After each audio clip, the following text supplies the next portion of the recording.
In 2030, Pei Qian stood in a spot that tons of people dreamed of. He became a rich and powerful businessman, the boss of Tengda Company. TV stations kept talking about him, praising him as the ultimate young success story, because just a few years ago, he was still living in a rundown rental room. But now he had pulled himself up, launched his very first game and instantly caused a huge craze in the market. Success is the finish line for most people, but for Pei Qian that spotlight brought a weird empty feeling. He even wondered if this was all just a dream. That dream started 8 years ago, back in 2022. Back then, Pei Qian got fired by Fuguwei Company. Feeling super depressed, he packed his stuff, left the place he used to work at, and quietly ate a meal at a street food stall. There, he ran into a poor little cat and thought about taking it home. Little did he know, someone from far away was secretly taking pictures of his every move.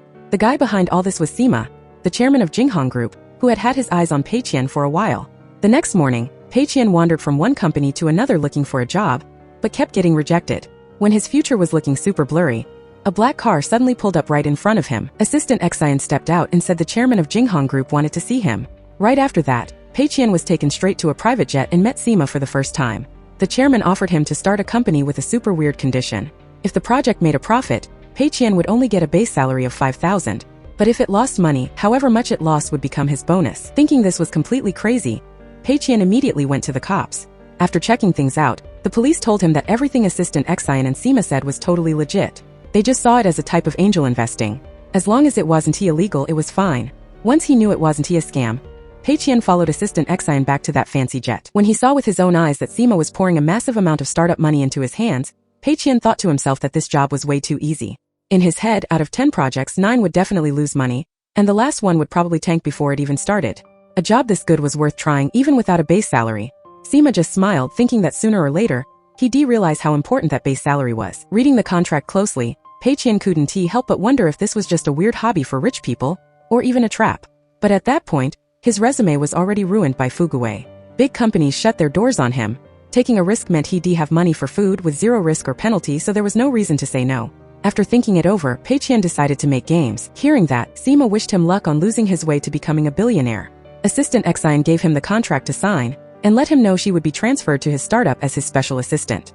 His every move would be reported to Sima in real time. Pei Qian agreed and named the company Tengda. Pei Qian had a close buddy named Ma Yang, a fruit stand owner who daydreamed all day but hadn't achieved anything in years. In Pei Qian's eyes, he was the perfect guy to make the project fail. He went to Ma Yang and told him he quit his job at Fuguwei and had a plan to become a company boss. Ma Yang totally misunderstood, thinking he was a secret rich kid, and excitedly promised to stick with him through the startup journey. Pei Qian just laughed and told him to keep it a secret. Hearing about the massive startup funds, Ma Yang was mind-blown, even thinking he was about to be invited to be the board chairman or CEO. The next morning, Pei Qian took Ma Yang to meet Xiao Chui at the real estate agency to rent an office. Xiao Chui eagerly showed them a building where the previous company went bankrupt. The boss ran away, so all the office furniture was free to use. Hearing the word bankrupt, Pei Qian immediately decided to rent the place, making Xiao Chui so emotional that he rushed to prep the lease. Pei Qian told Assistant Xian that since they were a gaming company, every computer had to have top-tier graphics, and even the office plans had to be the most expensive ones. Assistant Xian right away got someone to handle the shopping. Then Pei Qian introduced Hailu to Ma Yang, stating she was his special assistant, while Ma Yang was an essential partner in this startup journey, teaming up to make Tengda fly high soon. When she found out Pei Qian planned to pay Ma Yang 50,000 a month, Assistant Xian immediately pushed back, saying he had no real job experience, bad grades, and the max he should get was 5,000. In the end, Pei Qian locked in Ma Yang's pay at 10,000 a month, and Assistant Xian agreed with the decision. Getting paid 10,000 a month, Ma Yang went all out buying books to level up his skills, determined not to let his buddy down. Feeling touched, he asked himself why Pei Qian treated him so well. Pei Qian just saw Ma Yang as a rare gift, a hard-to-find talent sent from heaven, which made Ma Yang appreciate him even more. From there, he remembered a legend from their old class, the guy who used to take everyone out to play games everywhere back in the day.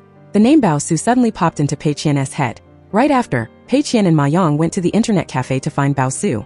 This guy was a legend at the net cafe for years, a master who ate and slept with his PC, totally ruled an era for gaming college kids, and was an idol for otakus. After graduating, Bao Su never left the net cafe, having zero work experience. At first, Bao Su really wasn't interested in the game testing job offer, but when he heard he could pick his own salary and just chill playing games, he nodded yes without a second thought. After some prep time, Tengda's office was fully ready, spacious, full of modern tech and completely brand new. Pei Qian set up the workstations for his team super nicely, but kept the old stuff from the previous office for himself. Not long after, Tengda Company threw a big ribbon-cutting party to officially open for business. Shortly after that, Tengda released a game app called The Lonely Road. When Mr. Chiao and his students stumbled upon this new game, they got curious and downloaded it to try. It was a racing game, but the coding was super clunky. The scenery on both sides of the road was so still it felt like an idle game. Surprisingly, the more they played, the more obvious it was that the game developer was just being a troll. Just racing normally, and boom, it turned into a total joke. The car had no brakes, forcing the player to just speed ahead helplessly. The frustration made the duo play it over and over, desperate to get a win. But no matter how many times they tried, they just kept losing. Refusing to quit, the teacher even stayed up all night playing, chugging Red Bull to keep going. Even when he had dark circles like a panda, he still couldn't beat it. Finally, the game coldly popped up a message, congratulating the player on successfully wasting 8 precious hours of their life. That moment drove them absolutely nuts, making them so mad they smashed their keyboards, just not understanding who could make such a jerk move of a game. In his dream, Pei Qian went back to his hometown, bragging to his parents with a cocky face that he just threw a project together and surprisingly made a ton of money.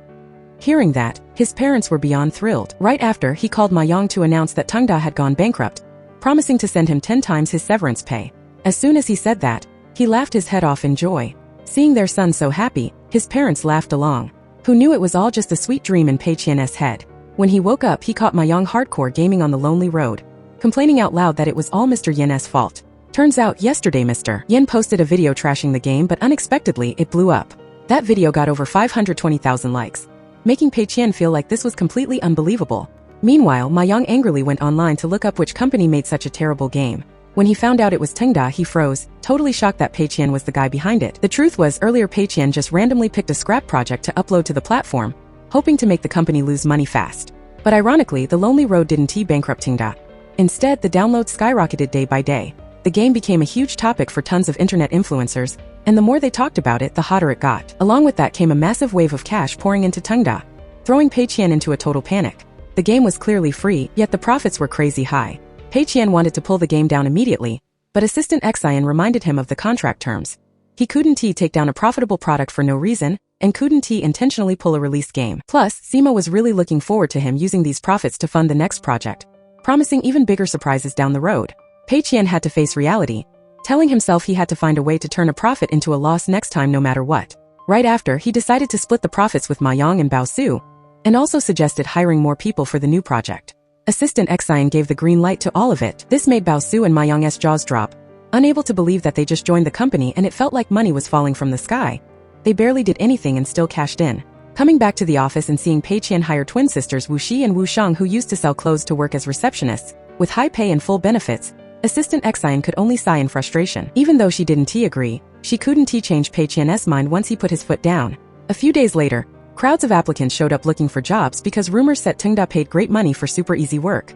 After a round of interviews, when he saw Zibo, a guy who had worked for 8 years with 0 promotions and even got fired, Pei Qian hired him on the spot. From then on, the more useless an applicant looked to other recruiters, the faster he'd nod and say yes. Watching this play out, Assistant Xian was left completely speechless. That night, Ma Yang checked the backgrounds of the new hires and realized they were all people nobody thought highly of, pretty much unable to do anything.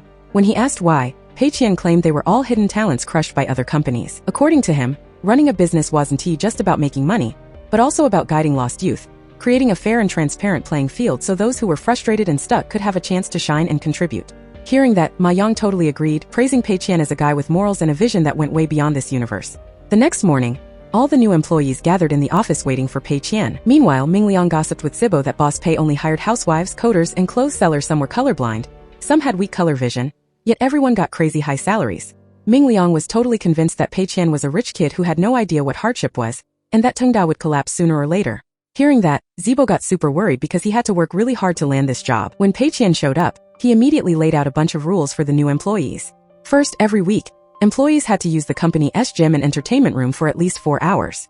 Second, on the first workday after the weekend, everyone could freely decide what time to come to the office. Third, overtime was strictly banned in any form, no matter what, and Tengda applied a continuous time-off policy. The rest of the rules were put together in an employee handbook and sent to their personal emails. Since it was Friday, he didn't assign any tasks, letting everyone head over to the entertainment area across the hall to chill and find inspiration for the project. The next day, Pei Qian secretly kept an eye on how they worked. When it was time to clock out, Ming Liang left right on the dot, which Pei Qian specially praised and used as a role model for the whole staff. Meanwhile, because Zibo couldn't beat the lonely road, he frantically promised to work overtime to clear the game. Pei Qian immediately figured he had picked up bad habits from his old company, stressing that Tengda strictly forbid overtime, and then demanded all employees get off work right away. Everyone quickly left the office except for Zibo, who was anxious and uneasy, feeling like he was probably about to get fired while the company was on the verge of going under. The morning after that, Pei Qian asked Ma Yang what exactly made the Lonely Road so successful. Ma Yang thought players had a rebellious mindset and liked to torture themselves, so he suggested developing a sequel. But Pei Qian came up with a different idea, making a card game that didn't require any pay-to-win mechanics, where everyone got a free lifetime membership. The max top-up would be just $10, and everyday players would get 100 free consecutive draws. His only goal was to make the company lose a ton of money. Right away, he handed this project over to Ma Yang to directly research and develop. Ma Yang excitedly accepted, determined to prove that his vice president position wasn't just a fluke. He even promised to create totally unique, one-of-a-kind game characters. Hearing that, Pei Qian didn't hesitate to praise Ma Yang as an absolute genius. And that weird game was named Divine General Contract. The next morning, Guangjian came to Tungda Company to apply for a game character artist position. Just glancing at his resume and drawings, Pei Qian immediately picked Guangjian, and even promised to pay him 3 times what he made at his old job. Not only that, but he also approved his drawings right on the first try. No matter how Guangjian drew, that decision left Guangjian so stunned he just stood there frozen. Right after, Assistant Xian came looking for Pei Qian to ask why the company had to pay for tiny things like changing light bulbs or screws, suspecting he was intentionally trying to find loopholes in the rules. Pei Qian just casually said that his monthly salary was only $5,000, and after paying rent, there was barely anything left. Right then, Ma Yang sent over the concept art for the Divine General Contract project for Pei Qian to check out. With just one glance, he noticed the artist had done a super sloppy job. But exactly because of that, he quickly nodded and locked it in on the spot. He didn't stop there. Pei Qian also came up with the idea of taking the staff on a trip to Europe. Assistant Xian immediately objected because this went against company policy. Pei Qian quickly switched gears, saying if they couldn't go out of the country, then doing a domestic tour would definitely be fine, using the excuse of studying and professional networking. Faced with that logic, Assistant Xian could only sigh helplessly. So, Pei Qian took his employees all over the place for tours, making everyone dead tired. Over at Tianhua, Chen Zhuo reported to Boss Zhou that a company named Tungda wanted to pay a fee to come for a visit. Boss Zhou was pretty surprised hearing that, thinking that touring big companies was usually just like a student field trip, yet they were dragging themselves all the way to Xinyang and even spending money on it. In the end, he put Lin Wan in charge of hosting them just to keep her busy. The next morning, Wu Shi told Pei Qian that the Tianhua tour still had a few extra activities to sort out, and suggested letting Lin Wan tag along.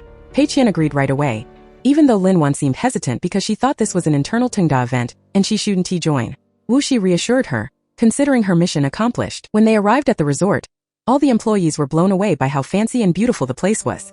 Having never been to such expensive spots before, everyone was super hyped. Pei Qian even announced that everyone could just eat and play as much as they wanted, and the company would cover all the bills. Right when the vibe was at its peak, Assistant Xian reported that the license for Divine General Contract had been approved, and it would officially launch on the 29th of the month. Hearing that, Zibo got worried and wanted to head back immediately to make edits in time for release day. But Pei Qian argued that the game was launching early exactly because it was already perfect, and besides, everyone was out here to learn right now, so they shouldn't be thinking about work. Even so, Zibo still couldn't relax, making an excuse that he was sick so he could go back and tweak the game, dead set on working overtime so he wouldn't let down the salary he was getting. Seeing that, Bao Su followed his lead, asking to stay at the hotel to rest, and then teamed up with Zibo to work overtime and finish the game. While everyone else was having a blast outside, Lin Wan sat in a corner watching, constantly smiling as she noticed the friendly and close-knit vibe among the Tungda co-workers. Ming Liang kept dozing off because he had previously pulled an all-nighter working overtime with Zibo, and Bao Su to write code to meet the deadline. Assistant Xian reminded Pei Qian that he was the one who told Wu Shi and Wu Shang to set up the schedule, and surprisingly, they picked Tianhua. In the notebook he once used to secure his job at Fuhui, he had trashed Tianhua quite a few times. Would he get recognized or not? Pei Qian acted completely chill about it, figuring that people at the top would never look down so nobody would definitely recognize him. That night, a late-night party was thrown, and Pei Qian announced that Tungda would pick up the entire tab, telling everyone to just go all out and have fun. The atmosphere instantly got wild. Right when everyone was partying hard, Zibo texted to let him know that Divine General Contract was ready to launch, asking if he wanted to take a look. Pei Qian couldn't even be bothered to look and immediately gave the green light for release. Amidst the cheering and empty glasses, Zibo, Ming Liang and Bao Su, with messy hair and dark panda circles under their eyes, finally closed their laptops as the project was complete. At the exact same time, fireworks lit up the sky, making the party vibe even more hyped. The next day, Pei Qian took his staff to tour Tianhua Company. The person in charge was Lin Wan. Boss Zhou shook Pei Qian's hand, mentioning he heard he used to work at Fuhui. Even though Tianhua was under Fuhui, even he couldn't remember everyone at the main headquarters. Pei Qian said that was completely normal since Boss Zhou had a million things to do. After that, Boss Zhou left, letting Chen Zhuo lead the tour. Chen Zhuo showed them around, starting with the planning department, which was seen as the brain of the company, and then the art team where they created standout game characters. During the tour, Ming Liang whispered to Zibo that the computers here weren't even as good as the ones at their own company. Chanjua kept bragging about employee benefits, but Ma Yang realized that Tianhua was super cheap. The benefits were basically zero, the seats were cramped, and even sneaking a bite of food would get you scolded. After that, Dongli from Tianhua Studio stood up to talk about the appeal and challenges of the gaming industry. Hearing all those empty words, Pei Qian felt a headache coming on, thinking to himself that as long as Divine General Contract lost a ton of money, he'd have cash to go home and get a massage for his aching back. Listening to the speech, Zibo whispered to Bao Su that Boss Pei had never used such flashy words, making him respect him even more in his heart. Seeing Lin Wan taking notes so seriously, Pei Qian showed her his doodle of Ma Yang dozing off. Lin Wan cracked up and showed him her notebook. Turns out she wasn't taking notes either, but drawing Chanjua with a super grumpy face. When Dongli finished his presentation to a round of applause, Chanjua stood up to brag that all the top games on the charts right now belong to Tianhua. Right at that moment, the download numbers for Divine General Contract suddenly skyrocketed at an insane speed. That sight made Pei Qian freeze on the spot, totally unable to believe that a game he considered pure trash was growing so massively. Seeing Pei Qian looking like he was about to cry, Assistant Exine didn't even get a chance to comfort him before the whole office blew up in cheers. All the employees were hyped out of their minds, unable to hide their joy. Only Pei Qian stood there frozen, so dizzy that his temples hurt. Once could be considered luck, but twice in a row made him wonder if he was dreaming or just getting trolled by God. Too shocked, Pei Qian ran away from the scene, ignoring the fact that Divine General Contract was climbing straight to the #1 spot for the most loved game. He totally didn't understand why that game could get so famous. That is, until he accidentally scrolled through TikTok and saw tons of TikTokers constantly praising it. They hyped it up as the most sincere card game they had ever played. That massive wave of positive reviews was exactly what made its popularity shoot through the roof. Realizing that, Pei Qian stood there looking soulless. He couldn't believe this was real, because he clearly sent the whole company on a team-building trip, and the project was rushed, seemingly just thrown together to get it over with. Yet a messy product like that was getting endless praise. Zibo explained that even though time was super tight, every little detail in the game was carefully polished before launch. When he found out his staff even secretly worked overtime, Pei Qian was pissed to the max. But Zibo and Ma Yang excitedly suggested popping champagne to celebrate the win, leaving him completely speechless. Over at Tianhua, Dongli and Chanjua were also playing Divine General Contract together to test their luck. After playing for a bit, Dongli unexpectedly pulled a super rare card and won, forcing Chanjua, who was a sore loser, to accept defeat. The whole company clapped and cheered, but right at that moment, Boss Zhou showed up looking furious and forced everyone to get back to work. Outside, Lin Wan caught Pei Qian sitting there crying his eyes out. She thought that to make a game like that, he had to be a super thoughtful guy, but nobody understood the sadness in Pei Qian's heart. He only wanted the company to go bankrupt so he could get the cash, but who would have guessed it would become a massive success time and time again. Lin Wan kept asking questions and slowly realized Pei Qian was a boss who cared deeply about his employees. Even though she only hung out with them for a few days, working with him and this team taught her a lot. When Lin Wan walked away, Pei Qian cried even harder. That night, the Tengda staff threw a party, endlessly praising the place as their dream company. Compared to their old jobs where they got exploited, they felt super lucky. In everyone's eyes, Pei Qian was way too good of a boss, and everybody hoped to stick with the company until they grew old. Ironically, even though he was the boss, Pei Qian's salary was the lowest. The game's success only benefited the staff, while he just held on to a measly $5,000, not knowing when he'd ever make his parents proud. Surprisingly, even Boss Zhou tested his luck on Divine General Contract. Right then, Lin Wan walked in to hand in her resignation letter so she could apply to Tengda. Boss Zhou argued that Tengda had only made 2 successful games, and was still a startup with an unpredictable future. Plus, with Lin Wan's background, she didn't need to take a risk like that. But she made up her mind, said goodbye to Boss Zhou and left. The next morning, Tengda employees found out the company had handed out paychecks, and everyone was thrilled because the pay was higher than they expected. Assistant Exine announced that Pei Qian would pay them fully for their overtime. Anyone who joined the team-building trip got a bonus. Zibo and Bao Su got even more cash because they worked so much overtime. The profits from Divine General Contract kept going up every day, making Pei Qian even sadder. Right then, Assistant Exine dropped the news that Lin Wan had arrived in Jinxian and wanted to join Tengda as a planner, even offering to work for free. Pei Qian immediately started scheming in his head. A rich girl with plenty of money and zero experience, wasn't she the perfect talent to make the company lose money? He right away ordered Assistant Exine to hire Lin Wan with a salary 6 times higher than his own, making the assistant just laugh and shake her head. That night, everyone got together to celebrate Lin Wan joining Tengda. When asked why she left Tianhua, she just said their views didn't match and she wanted to get out there and experience more. After that, Lin Wan raised a glass to toast Pei Qian, showing her determination to work really hard and promising not to let him down. Pei Qian just told Lin Wan to be herself and not force herself to try too hard. Later, while everyone grouped up to play games, Lin Wan noticed Pei Qian sitting quietly by himself, looking deep in thought, totally different from the party vibe around him. Bao Su explained that Boss Pei was always sharp-minded, used to hiding his feelings, and constantly thinking about how to keep the company profitable no matter what the situation was. While everyone was having fun, he was quietly planning Tingda's future. Hearing that, Lin Wan couldn't help but feel that Pei Qian looked really lonely, like he was carrying way too much responsibility all by himself. Only thing is, nobody knew that in Pei Qian's head right then. He was painfully trying to figure out how to make the company lose as much money as possible. Right after, he immediately took the whole staff out for karaoke, intentionally blowing a ton of money. The next morning, Pei Qian gathered everyone and announced a new direction. He decided that from now on they'd make games based on big data, whatever the market liked, they'd make it. He asked everyone to put together a list of the hottest games from the last 2 years, telling them not to rush, just study the rivals closely, learn how they operate, and later they'd understand his real intentions. Hearing that plan, Lin Wan secretly realized this style was a lot like Mayan over at Tianhua, a guy who always chased trends without caring about the back end. She couldn't help but wonder why Pei Qian, having just left Tianhua, would absorb that kind of garbage mindset. Zibo figured that Boss Pei had made it clear they'd understand in the future, so they just needed to follow orders. Over at Tianhua, Dongli stayed up day and night without sleep to code the Bullet Mark game project, but Chunhua shamelessly took all the credit, confidently claiming the game would totally blow up when it launched. Hearing that, Boss Zhou immediately gave the green light for the staff to operate 24 hours a day. At the same time over at Tengda, Zibo reported to Pei Qian that after a week of analyzing major charts, the hottest game genre right now was shooting games, and asked if they should put one into production. Pei Qian immediately agreed and even came up with a new name for the project on the spot: Desert Island Gun King.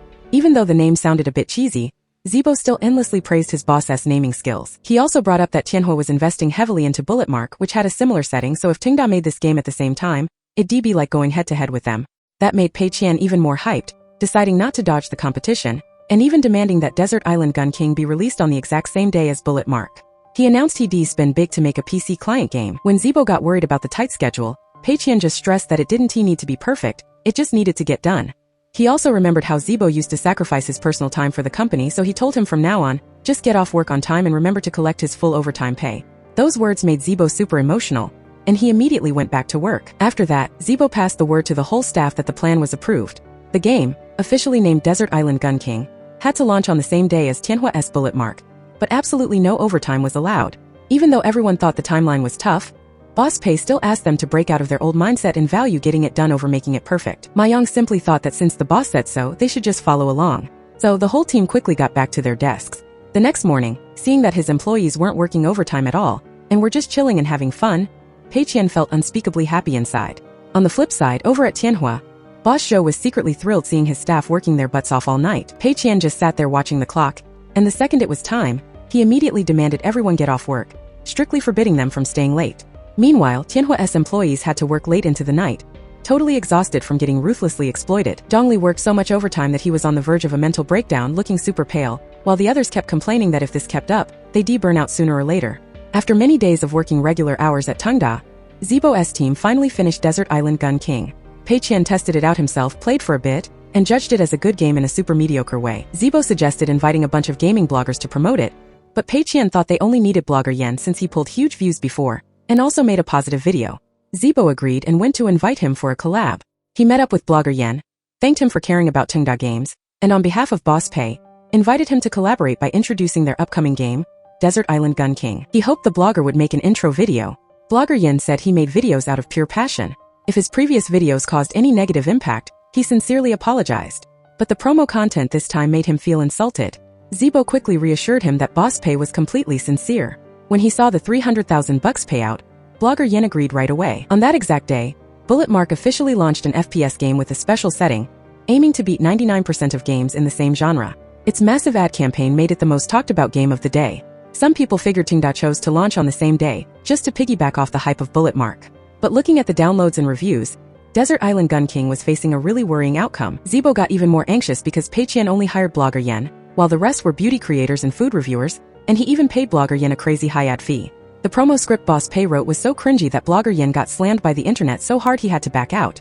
Right after that, Lin Wan checked online and saw players complaining that the game froze every time they shot. Bao Su tested it and also found out that it lagged out whenever a gunfight started.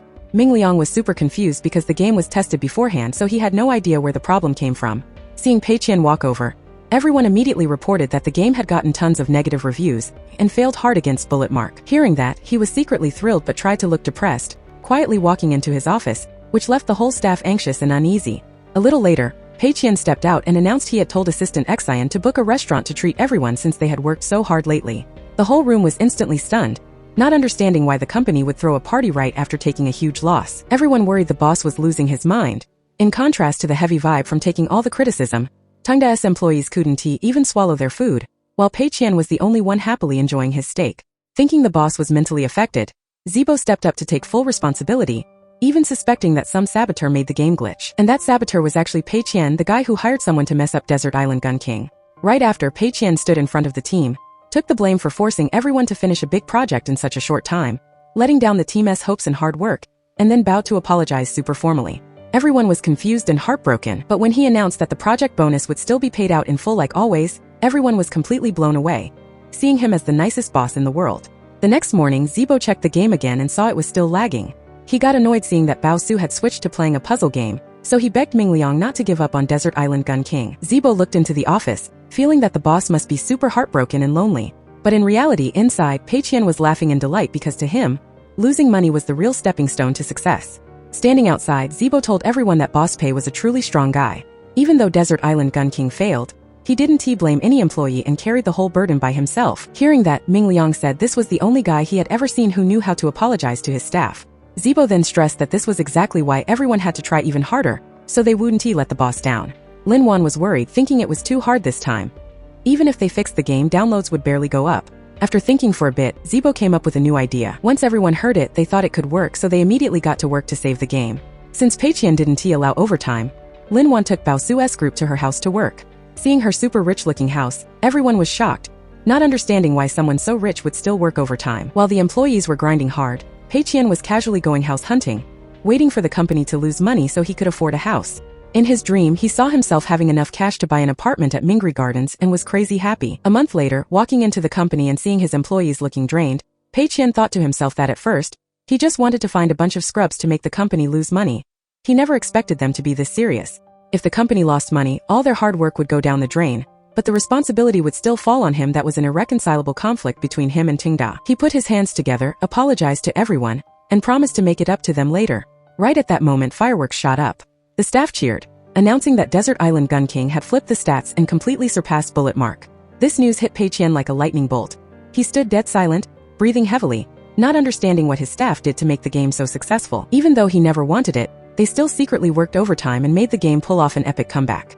Amidst the cheers celebrating everyone's success, only Pei Qian was drowning in misery, because that meant his dream of buying a house was slipping even further out of reach. He used to think his employees were just a bunch of losers, never expecting them to be smarter than he planned. Desert Island Gun King quickly climbed to the hottest game spot on the charts.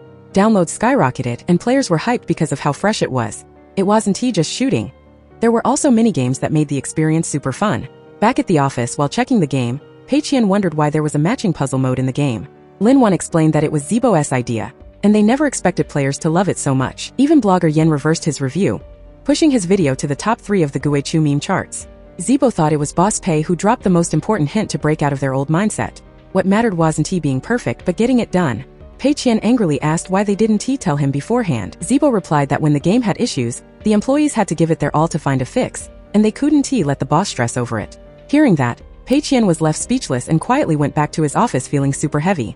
Outside, everyone thought he was just happy but too humble to show it, raising their glasses to toast the victory. Seeing 3 games succeed in a row, Sima praised Pei Qian for having a real talent for business.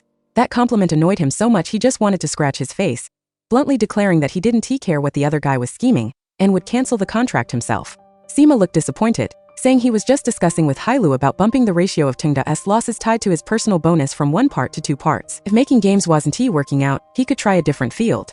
Hearing that, Pei Qian got even more confused, wondering why the guy wouldn't just be happy if the company made a profit. Why keep forcing him to make it lose money? Was he hatching some huge conspiracy? Sima just replied, "Everything is completely legal, don't worry." Seeing the chance, Pei Qian immediately decided to switch to another industry to take a massive loss. Over on the other side, Boss Zhou was super salty when Desert Island Gun King beat Bullet Mark. He didn't understand what kind of scary background Pei Qian actually had. Right after that, Boss Zhou called Li Shi, the chairman of Fuhui Group, also the only son of Li Fuhui, complaining that Tengda was bullying Tianhua's game in every way possible. Li Shi told him not to rush. Since his dad invested in this project, his dad would cover the losses. But Boss Zhou insisted that Pei Qian's actions were no different from a slap in the face to Tianhua and Fuhui. Hearing that, Li Shi instantly got mad and started planning to crush Pei Qian. Back at the company, Pei Qian gave Ma Yang full control to open an internet cafe. Going from vice president to internet cafe boss made Ma Yang pretty confused. Pei Qian explained that Tengda was diving deep into the gaming industry, but lacked a direct window to connect with players. That's when Ma Yang realized that opening an internet cafe was just a stepping stone for the company to become a giant in the gaming world. Pei Qian demanded that they build a super fancy internet cafe mixed with a coffee shop. Ma Yang immediately took the job and proudly walked away, while Pei Qian sank into his daydream that the company would definitely lose big time this round. The next morning, Xiao Chui showed Pei Qian a super spacious spot, perfect for opening an internet cafe and coffee shop. Right then, Ma Yang also brought Zhang Yuan over, saying this was the newly hired network manager. After chatting for a bit, Pei Qian realized Zhang Yuan didn't seem to have any standout skills, so he immediately decided to hire him with the goal of going bankrupt as easily as possible. Right after, he told Xiao Chui to go ahead and sign the lease for this super expensive spot. Somewhere else, Li Shi was playing Bullet Mark at an internet cafe and got annoyed because the game sucked, so he immediately called Mayan to complain. Right then, he got the news that Pei Qian was opening an internet cafe near Jinxian University. Li Shi went over to check it out and found that the cafe was in a pretty sketchy location, and it was even named Lazy Internet Cafe, which made him laugh, not understanding what kind of trick Pei Qian was trying to pull. Over here, Pei Qian told Ma Yang to pack the cafe with everything flashy and the absolute best, and strictly forbid any kind of discount events. On opening day, the Lazy Internet Cafe was totally empty without a single customer. Zhang Yuan was super worried, but Ma Yang still insisted that Boss Pei definitely had a reason for doing this. But after waiting forever with no one walking in, Ma Yang had to ask the staff to chant the welcome slogan to the Lazy Internet Cafe all together again in the empty space. The next morning, Assistant Xian came to Tengda to announce some really great news. The company S3 games were a massive success, so Boss Pei decided to take 50% of the net profit as a project bonus to give to all the employees. Hearing that, everyone was stunned because they didn't expect the bonus to be that huge. Right after, everyone excitedly lined up to go to Assistant Xian's office to get their money. Everyone was thrilled except for Pei Qian, who wasn't happy at all. In his eyes, everything started with Zibo. First, he secretly worked overtime to finish Divine General contract, and then he came up with the minigame inside Desert Island Gun King, becoming the main culprit who helped Tengda make a fortune. His accomplice was Bao Su, the guy he saw as the bad apple spoiling the bunch. Lin Wan also played a part when she brought her personal connections into the company, finding free playtesters and accidentally creating a massive promo effect that made the game famous. Pei Qian realized it was time to roll out the plan he had been brewing for a while. He stood in front of the whole staff and announced that the company had picked out the top performers and would give a 1 million dream fund to the first guy, Zibo. Holding the trophy in his hands, Zibo was overjoyed and getting ready to give a speech when Pei Qian quickly snapped a random souvenir photo and sent him right back down. The second top performer was Bao Su. His prize was a 1-month paid vacation along with a luxury trip. When it came to the next person, everyone thought it would be Lin Wan, but Pei Qian called out Ming Liang's name, promoting him and giving him a raise at the same time. As a result, Zibo was thrilled, Bao Su was sad because he didn't want to go on a trip, and Ming Liang was just clueless because he suddenly had to carry more responsibilities. By noon, while everyone went to eat, Ming Liang sat there blankly, not even wanting to touch his chopsticks. He just wanted to be a regular programmer, yet he got forced to be the project manager. Lin Wan told him getting promoted and getting a raise was a good thing, so he shouldn't overthink it and just go eat. Pei Qian happened to see Ming Liang still at the company, so he reminded him no overtime was allowed. Ming Liang quickly explained he wasn't working late, and asked to swap the project manager role, because he only wanted to do programming and study future plans. Hearing that, Pei Qian immediately decided that from now on, Tengda's games wouldn't be allowed to have any updates. Hearing that, Lin Wan worried that if they didn't release new games, they'd get phased out sooner or later. But Pei Qian just said they would still make new games. For now, just let Ming Liang get used to the job. Ming Liang was left standing there frozen because he never wanted a promotion in the first place. Meanwhile, at the Lazy Internet Cafe, going a whole day without a single customer made Ma Yang super sad. Right then, Chun Lei walked in and asked Zhang Yuan to stop singing because his voice was too awful to listen to. It sounded just like ghosts crying and wolves howling. Then he turned around and suggested that if the cafe hadn't hired a singer yet, he could give it a try. Ma Yang recognized him as the guy who used to stand outside burning incense, so he decided to hire Chun Lei to perform. Back at the company, Ming Liang complained to Lin Wan that he just wanted a stable job, get a steady paycheck and get off work on time to hang out, not wanting to be a project manager at all. He even planned to ask to pass the position to her, but Lin Wan thought Boss Pei definitely had his own intentions when he picked him. When she found out the internet cafe changed singers today, Lin Wan predicted things might turn around. The next morning, Pei Qian's eye kept twitching. He was worried that some project accidentally made money again. Sure enough, thanks to Chun Lei's really good voice, the Lazy Internet Cafe suddenly attracted a massive crowd. When Pei Qian rode his bike there, right in front of him was an overly packed scene of customers. He could only look up at the sky, asking himself where his huge empty internet cafe had gone. Thanks to Chun Lei's voice, tons of fangirls showed up to support him, and the Lazy Internet Cafe even got famous fast on the internet. Pei Qian stepped into the internet cafe, and right in front of him was a super loud and bustling scene, with customers packed in tight. He stood frozen on the spot, feeling bitter and confused inside, having no clue what kind of trick Ma Yang pulled to make a totally empty place suddenly get so famous. He suddenly realized that he seemed to only hire people who were his total kryptonite, ruining his plans time and time again. Wanting to take a loss was as hard as reaching the sky. Hearing Ma Yang report that before 3:42 p.m. tomorrow, the lazy internet cafe would officially turn a profit, Pei Qian instantly got furious. He scolded him, saying it was a good thing he got there in time. Otherwise he would have caused a massive disaster, flipped his whole plan upside down and even ruined Tingda's image. Ma Yang looked clueless and asked, is making a profit wrong too? Pei Qian then broke it down, saying no company opens a flagship store and turns one side into a nightclub and the outside into a drinking joint. Doing that was just chasing illusions. Panicking, Ma Yang asked how to fix it. Pei Qian immediately ordered him to get rid of all the flashy lights and alcohol, restore the whole cafe to its original state, and even shut down the dying-style drinking spot outside. When Chunlei was mentioned, Pei Qian went straight to talk to him. He told Chunlei that since he had talent and good looks, he should step out of his comfort zone and enter competition so the whole country would know him, instead of just singing in an internet cafe. Chunlei hesitated because he felt super comfortable at the cafe, but Pei Qian promised he was ready to sponsor him, and even if he failed he could always come back. That made Chunlei incredibly touched. 2 weeks later, at the lazy internet cafe, Chunlei announced to his fangirls that he wouldn't be singing there anymore. He said he had never found his true calling, until he met someone who opened his eyes and gave him the chance to step out and test himself. Hearing that, all the fans supported him and wished him success, telling him not to forget everyone once he got famous. Chunlei was moved and bowed to thank them for understanding. Hearing Chunlei's goodbye speech, Ma Yang felt super sad. Zhang Yuan comforted him, saying the kid was loyal and would definitely come back to visit later. But Ma Yang just sighed. Right when he saw hope for the cafe to make money, the lead singer was about to debut, and they even had to cover his training costs. A month later, when the Lunar New Year arrived, Ma Yang went back to his hometown to visit his parents and relatives. As soon as he arrived, he saw his neighbors arguing loudly. Pei Qian quickly ran in to break it up, advising everyone to stay calm and talk things out since it was the new year. It turned out Uncle Gu refused to let them install an elevator in the public space, and demanded a huge payout before he would agree. The unhappy residents almost got into a fist fight. When Pei Qian stepped in to mediate, Aunt Zhang sarcastically said, "Word on the street is you're doing great in business and bought a fancy house for your parents. Don't know if that's true or just bragging." Pei Qian felt so awkward he didn't know where to hide his face, but his dad proudly confirmed his son bought a high-end apartment in the Zhoan area. Hearing that, old Gu got even more annoyed and said, "Since your son already lives in a fancy house, why do you care about this rundown neighborhood? Today I am absolutely not letting that elevator be installed." The crowd instantly erupted in a loud argument, even pushing and shoving so hard that Pei Qian couldn't stop them.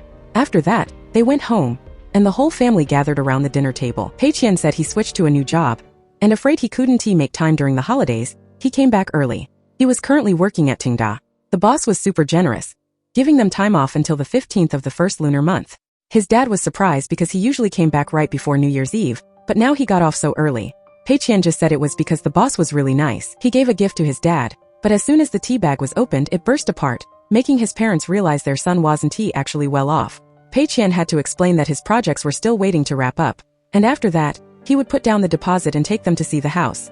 Hearing that, his parents cheered up right away. Elsewhere, Lin Wan's dad brought up how she asked for a year to be independent, and now that the time was up, he told her to come back home to work.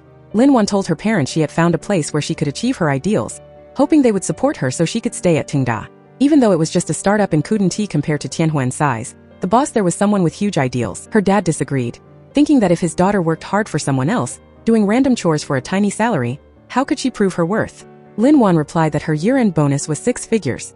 Hearing that, her parents finally smiled, figuring their daughter must be truly capable to hit that income level. She went on to talk about Tingda, saying the boss had great morals. His office was old, but he let the staff use totally top-tier equipment. Their startup game, The Lonely Road and then Divine General Contract, both blew up even though everyone thought they would flop at first. After Desert Island Gun King, because he got influence from touring Tianhua, he made a mistake, but he took the loss himself and apologized to the whole staff. Her boss was super humble, seemingly starting from scratch. He just rode a bike everywhere, and whenever he launched a project he always knew it was a sure win. Elsewhere, while watching the New Year's Eve show, Pei Qian unexpectedly saw Chunlei on TV. He immediately went online to check it out, and realized this guy was getting wildly praised by fans. When he looked at the company group chat, he saw that the red envelopes sent out this time were way too small, so he quickly called assistant Xian. But she couldn't hear a thing because she was at a bar with blasting music. Seeing employees passing out red envelopes one after another in the group, Pei Qian really wanted to jump in and grab some, but thinking it'd be totally embarrassing for the boss to fight over red envelopes, he just stayed quiet and watched from the outside. After Chunlei left, the lazy internet cafe instantly became dead empty. The familiar singing was gone, and the customers vanished too. Over on the other side, Mayan told Li Shi, when that singer was still at the cafe, this place was packed. Now that he has gone, the cafe is pretty much done for. Li Shi, on the other hand, thought the boss intentionally let Chunlei go, and even sponsored him to chase his dream. At the peak of its popularity, there wasn't even room to stand. So Pei Qian's move definitely had a hidden agenda. While Pei Qian was watching Chunlei perform on TV, Assistant Exine called to tell him that an investment company under Fuhui Group wanted to buy out the internet cafe. The party offering the deal was a subsidiary run by Li Shi, the only son of Li Fuhui. Hearing that, Pei Qian immediately got annoyed, said no, and hung up. Seeing that, Ma Yang spoke on behalf of the company and told Li Shi that after Chunlei left, the cafe did take a hit, but they could still fix it. Selling it was out of the question. Li Shi advised that holding out was just burning money, warning them not to wait until it was beyond saving. The deal he offered was basically charity. Even Ma Yang and Zhang Yuan could stay just under a new boss. After saying his piece, he left. Walking out, Li Shi got even madder because someone dared to reject his offer. He was so annoyed he drank Yakult, cursing Pei Qian as an idiot rich kid, then ordered his underlings to immediately call and set up a meeting. That night, seeing Chunlei win the championship on the Dream Voice TV show, Pei Qian stood there frozen, feeling like his life was over. Whatever he invested in, it succeeded. On the live broadcast, Chunlei sent his thanks to the boss of the lazy internet cafe, and said he would remember Pei Qian's kindness for the rest of his life. Watching that scene, Mr. Yujun turned to his wife and said that guy was truly a great big bro, wondering when his own son would ever meet a mentor like that. Hearing Chunlei say on live TV that after getting his award, he would go back to the lazy internet cafe to sing a few songs to help the boss out, Pei Qian instantly panicked. He never expected life to be so ironic. He had just been worrying about the cafe being empty, and now he was terrified it would get packed again. Meanwhile, at the lazy internet cafe, Ma Yang and Zhang Yuan were super moved by Chunlei's promise. Right then, Pei Qian and Li Shi walked in almost at the exact same time. Li Shi bluntly asked Pei Qian what he thought about selling the cafe. Ma Yang immediately chased the customers out, making Li Shi furious. He declared that whatever he wanted, he would definitely get, and then stomped off angrily. Pei Qian was about to chase after him, but Ma Yang stopped him, saying they didn't need to back down anymore since they had Chunlei to save the day. Not long after, Li Shi came back and announced that this place now belonged to him. He had signed a contract with the landlord and paid triple the penalty fee on their behalf, so everyone had to leave right away. Hearing that, Pei Qian, who was feeling down, suddenly cheered up. If Chunlei came back and the cafe made a profit again, he'd truly be done for. Li Shi's crew rushed in to tear the place down. Ma Yang and Zhang Yuan risked everything to stop them, but how could two guys fight off a whole crowd? Li Shi stood outside clapping, acting like he already won. Seeing them still trying to hold their ground, Pei Qian stepped up to take the blame, telling them to come at him if they had a problem. Li Shi coldly replied, "This is my turf now. You guys have no rights anymore." Furious, Zhang Yuan pulled out his phone and recorded his face and his forceful behavior. When Aobing pushed Ma Yang down, Ma Yang immediately rolled on the ground acting like he was beaten up, which pissed the guy off even more. He was about to strike again, but Pei Qian stopped him. He asked, "Do we really have to go this far?" Li Shi just sneered, saying he was way too green to fight him. Right when the tension peaked, Lin Wan's parents showed up. Confirming this property belonged to the Shanhua Group and introducing themselves as Lin Wan's parents, her dad stated the contract with Pei Qian was still valid, said he would investigate the breach of contract, forbade the landlord from changing tenants, and let him use the place for free indefinitely. Li Shi was so shocked he collapsed, while Pei Qian was left dead silent, completely speechless. When they sat down to talk, Pei Qian thanked Zhengnan for stepping in to help, but insisted he still had to pay the rent. Shenhua said Lin Wan had been stubborn since she was little. After coming back from abroad, she only wanted to make games and refused to take over the family business. Since she came to Jinxian, she had been willing to share her work with them and seemed way happier, so they were truly thankful to Pei Qian. Hearing that, Pei Qian replied he would definitely train her well. Zhengnan told him to make sure Lin Wan never found out they were there, and then the couple left. When seeing them out, the manager suddenly announced to all the gamers that Mr. Lin was paying for everyone's bills tonight. Hearing that, Pei Qian furiously declared that he and the Lin family were sworn enemies. The next day, at the Tengda office, Pei Qian sat there looking soulless because his dream of buying a house just flew 1,000 miles away. The real estate agent kept texting him asking if he was coming to sign the contract. The lazy coffee shop was still making a profit. Li Shi caused trouble, seemingly helping him dodge a bullet, but then Zhengnan showed up. The reason he was stuck at a $5,000 salary was clear. Pei Qian realized the biggest disaster was Lin Wan. He immediately called Lin Wan into his office and gave her the task of compiling all the games that lost money and had terrible reputations over the last 10 years. He told her to make it super detailed and insisted it had to be done this month. Lin Wan said the month was almost over, but if she could work overtime, she could finish it. Pei Qian immediately gave her special permission to work overtime, telling her she could work as late as she wanted. Lin Wan happily thanked him for the opportunity. Pei Qian hoped she'd suffer enough to leave Tengda early and go back to inherit her family's business. Right then, Assistant Exine walked in and asked if they should take the whole staff out to eat when they came back to work after the new year. Based on his suggestion, Pei Qian said the goal of the dinner was to boost everyone's morale for the new year. Plus, his salary this month was only 5,000 bucks, which wasn't even enough for 3 meals, so he was really looking forward to this dinner. Assistant Xian reminded him that under the contract terms, staff dinners couldn't go over 150 a head, so the budget he proposed was way too high. Pei Qian got frustrated because he was restricted at every turn. He just wanted everyone to hang out, not open a restaurant. But as soon as opening a restaurant was mentioned, an idea sparked in his head. Right after that, Pei Qian took Mayang and Wensuan deep into a remote forest. Walking till they were out of breath, the two guys had no idea where he was taking them. Pei Qian said it was a shortcut, and the restaurant was right up ahead. Seeing there was zero cell service in the area, Mayang felt like something was off. This didn't feel like going out to eat, it felt like wilderness survival. Pei Qian argued that even though it was far from downtown, it was close to nature. Walking a bit further, they reached the Mingyun Manor. Looking at the rundown scene, Wensuan complained that back at the lazy coffee shop, he was the head chef, but being a manager at a place like this totally didn't suit him. Pei Qian immediately appointed him as the manager, saying if it lost money, he would take the blame. Wensuan agreed but pointed out that this place was in southeast Jinxian. If people came from the west or north, it would take over 2 hours of driving. They'd be too tired to even want to eat. Pei Qian said in business you can't just look at the present. Mingyun Manor would definitely become a new commercial hub in the future. This was a pioneer strategy and everyone should trust him. A little while later, Xiao Chui arrived at the manor and asked if this place was a good fit. Pei Qian confirmed it was perfect, but wondered if it was up for rent. Xiao Chui explained that the situation here was super complicated. He had to work hard to find the developer, but they only had original units, hadn't sold a single one, and weren't renting them out, only selling.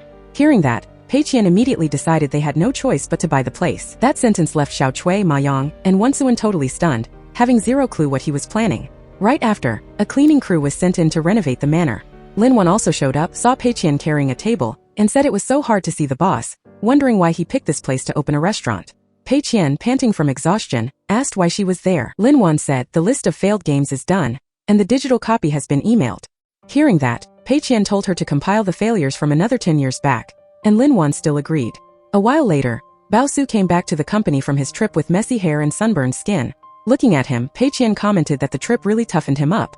Bao Su was so frustrated he wanted to scream. Throughout the trip he always had to wake up early, stay up late, do video calls, send his location and fully report on every single tourist spot. But all that resentment only existed in his head. He completely didn't dare to talk back to the boss. Pei Qian just told Bao Su to rest up well before coming back to work. Not long after, Tengda's employees dragged themselves up to Mingyun Manor to see what kind of restaurant he was opening. The walk was super long, leaving Zibo totally out of breath.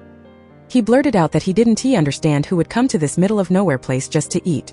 When everyone reached the field, Ma Yang grumbled that they had been working all morning and everyone was just now showing up. Hearing that, everyone worried that Pei Qian was going to make them eat whatever they picked. While everyone was complaining, Lin Wan actually seemed super excited about the idea. She immediately rolled up her sleeves to pull veggies and dragged everyone along to help. After the food was ready, Pei Qian stood up, raised his tea instead of wine, and announced 3 things. First, wishing Zibo smooth sailing as he steps into his startup journey. Second, welcoming Bao Su back from his super long trip. Third, the nameless private kitchen is officially open for business, so everyone eat and drink up.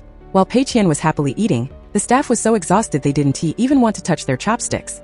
Ma Yang suggested they rethink the private kitchen model, because with some people going into the fields and others going into the water, everyone was totally drained and not in the mood to eat. Pei Qian explained that the restaurant's target audience was rich people.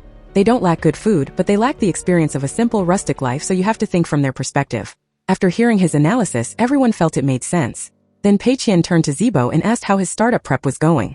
Zibo said he wanted to start with a web novel idea. Thinking that Zibo was so clueless that he'd definitely lose money, Pei Qian immediately announced he would invest 1 million in him. Hearing this, Zibo was overjoyed. He promised to give his all to this startup, meet Pei Qian's expectations, and help Tengda expand into the web novel field to create more value. Not seeing Lin Wan around, Pei Qian found out she was obsessed with planting vegetables in the field. In the afternoon, he went out and asked if she really liked picking vegetables. Lin Wan said this model was very meaningful and an experience she'd never had before. After hearing that, Pei Qian figured she had compiled too many game documents in a short time, meaning she must have secretly worked overtime because the company made an unreasonable request just to save a little money. If you stay, it'll only get harder for you, so you might as well go home, he said. Lin Wan understood what he meant but only replied that she would try to balance work and life well. Pei Qian was speechless and just told her to go collect her overtime pay later. On the other side, when Li Shi found out Pei Qian opened a private kitchen model, he told Mayan that not everyone could pull this off. Last time the long-faced guy rejected him, he likely got a heads up from Pei Qian. Mayan, however, thought Tengda wasn't a solid block of iron. That guy was definitely close to Pei Qian, but the other employees might not be, so it was still hard to say. Right after that, Li Shi decided to go see Mingyun Manor for himself. He started the trip full of energy, but by the time he climbed up there his face was pale. He had to use a cane because walking for so long made his legs weak. He was exhausted and shouted for service, but no one came out to greet him. Stepping inside, he saw the staff hanging out and playing cards. He yelled, asking if this was the private kitchen opened by Tungda. Wensuin came out to greet him and first asked if he had a reservation. Li Shi was annoyed because there wasn't a single customer in the place, yet a reservation was still needed. But Wensuin said that was boss pay's rule. Also, the place offered vegetable planting, and when the season was right, customers could pick fresh veggies and cook seafood from the pond themselves. Li Shi just asked for a sip of water and struck up a conversation with Jiao, wanting to add her on WeChat to book a table next time. Jiao agreed. When Wensuin brought up coffee, Li Shi got annoyed because he wanted water, but Wensuin said they only had coffee and then asked for $180. A while later, the whole staff told Pei Qian that someone was trying to bribe them for info on the private kitchen, $500 for a regular tip and $3,000 for important info. Pei Qian thought to himself why he never ran into such good deals, while the staff insisted they would never betray the kitchen because boss Pei's kindness was as heavy as a mountain. Pei Qian told everyone to just go ahead and sell the info to him, and the more expensive, the better, ideally until he went broke. Then he played a recording from Jiao's phone and intentionally leaked a lot of info to Li Shi. Knowing that the sneaky guy had personally visited Mingyun Manor to check things out, Pei Qian told Wensuin that next time he came, just give it to him for free. He saw protecting Mingyun Manor as protecting his own dream and entrusted that dream to Wensuin. After hearing this, Wensuin still couldn't understand rich people's logic. How could someone be so happy after losing money? At Tingdai, it was very late, but Lin Wan was still sitting there working overtime. When passing the office, she saw Pei Qian working hard too. She thought to herself that he always forbids staff from working late, yet he often did it himself until night. Actually, at that time, Pei Qian was just calculating how to make the restaurant lose even more money. Lin Wan brought in a massive stack of papers, saying she had compiled and filtered 4,826 cases for him to look over. Seeing the mountain of documents, Pei Qian was stunned. Lin Wan, however, was excited, thinking that by looking at the past, they could find possibilities for the future. She then immediately reported a series of issues she found for his reference. The next morning, Assistant Xian was out of breath and covered in dust by the time she climbed up to Mingyun Manor, feeling very annoyed. She congratulated Pei Qian for reaching his initial loss goal thanks to the private kitchen model. The bonus had been transferred to his personal account. Receiving a bonus for the first time, Pei Qian was incredibly excited and promised to keep working hard. Right after that, he climbed onto the roof and shouted to the sky that he finally made money and must keep losing to become a billionaire. Assistant Xian, standing below, could only laugh. With money in hand, Pei Qian immediately went to buy a house. He was happy that his dream of owning a home finally came true. He took his parents to see the model unit and told them if they had any design requests, just tell designer Liang. This person would help finish every detail. Designer Liang also promised to create a space that would make everyone happy. But just a few days later, Pei Qian said he only needed the water, electricity, and doors installed, which made designer Liang walk away in a huff. Pei Qian knew in his heart that losing money just once wasn't enough. He had to keep losing so Tengda would shrink in size, and only then would he have money to decorate the house. At Tengda, when Lin Wan and Zibo were about to report their work, they found out Pei Qian hadn't come to the office for days. Turns out he was at home thinking hard about plans to make the company lose more money. Ma Yang reported that people in the market were starting to copy their model, so he wanted to open branches and turn it into a chain, but Pei Qian firmly said no. Ma Yang then suggested opening a coffee shop and was ready to buy the unit next door because he had enough money to buy houses for his whole family. Pei Qian could only sigh, feeling like everyone was getting rich while he was still poor. Right then, Lin Wan, Zibo, Bao Su, and Ming Liang showed up at his house to drop off documents and left immediately. He didn't even have time to explain that he had his own place. At the company, Pei Qian suddenly felt bad about his employee's passion, but another personality in his heart reminded him that if he wasn't determined, there would be more surprises later. Zibo wrote tens of thousands of words. With that kind of imagination, no one could beat him if he wrote novels. Ma Yang was determined to open more lazy coffee branches to buy houses for his family of 8. Pei Qian decided to first roll out a multi-line law strategy and use a reverse management method to split up and control this pack of wolves and tigers. The next month, he announced that the second place excellent employee title went to Bao Su. Bao Su cried and didn't want to go, but security still dragged him out and forced him on his way. Next, Ma Yang received the Dream Fund. Pei Qian announced he was giving full control of the lazy coffee shop to Zhang Yuan. Ma Yang had to use the fund to incubate more startup projects. It was Zibo's turn to get the excellent title. He was tasked with creating a unique independent style in the web novel field and immediately promised to give his all. The next excellent employee was Lin Wan. Knowing she didn't like side-scrolling games, Pei Qian immediately got the idea to develop exactly that kind of game. Later, he moved into his newly bought apartment. Ma Yang looked at the 4 bare white walls, no paint, no equipment, and was full of questions. Pei Qian explained This is the luxury gray style that is popular right now. Seeing that he even planned to set up a tent inside the house, Ma Yang asked in surprise if he was doing performance art. Pei Qian said it was the philosophy of letting go that regular people wouldn't understand. At the same time, he remarked that letting Ma Yang only manage an internet cafe was a waste of talent. Pei Qian said Ma Yang was fit for a bigger platform, and once he finished the draft, he handed over to him to run. Hearing that, Ma Yang was beyond excited and immediately put all his effort into setting up the tent for Pei Qian. But he kept pumping so hard that he forgot to actually plug the pump into the tent, leaving Pei Qian just shaking his head in silence. 2 weeks later, Pei Qian took Ma Yang to a building where the Yuan Meng investment company had been set up. He said Chen Lei was the first dream Ma Yang ever invested in. Other investors only care about numbers, but he could see dreams. Hearing that, Ma Yang's eyes instantly lit up. Back at Tingda, Pei Qian looked over Lin Wan's soul-like game concept and decided to put her and Ming Liang in charge.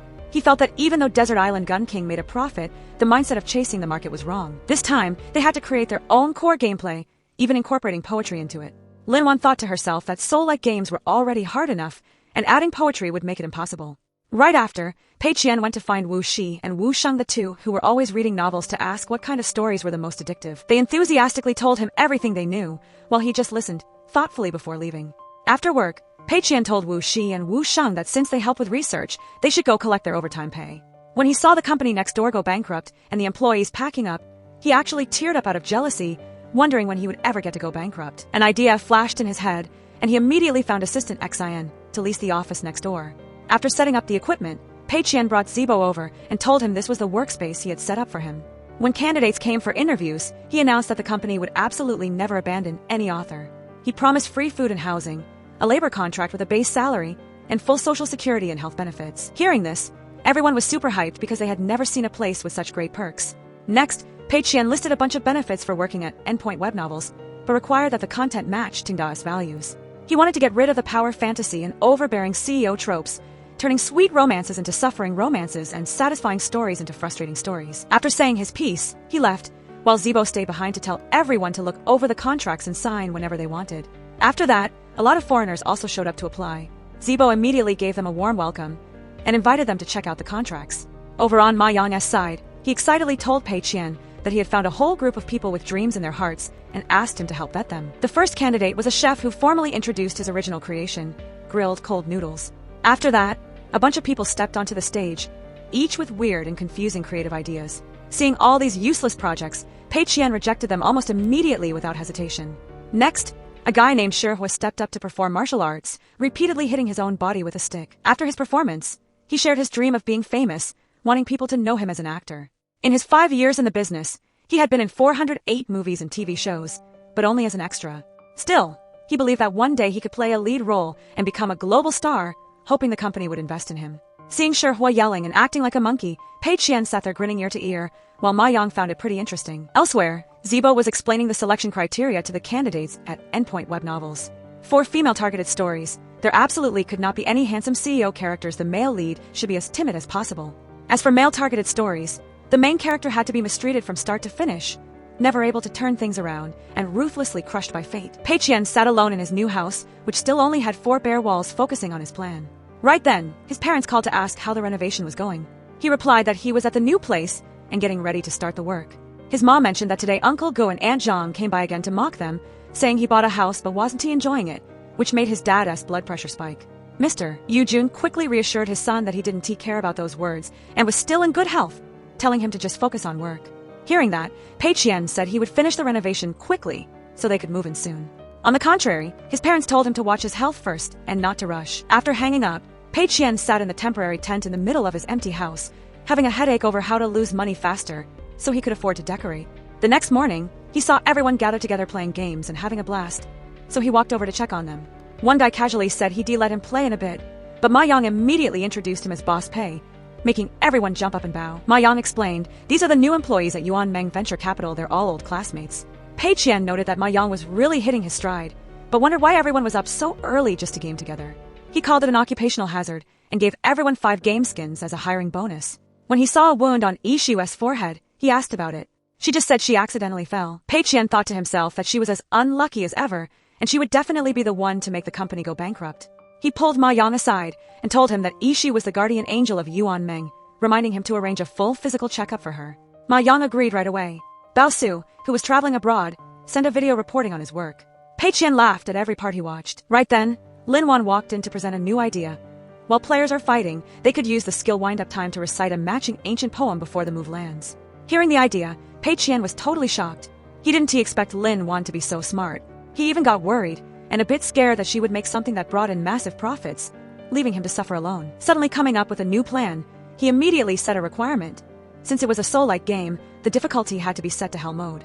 The player wall-off rate should be 99%.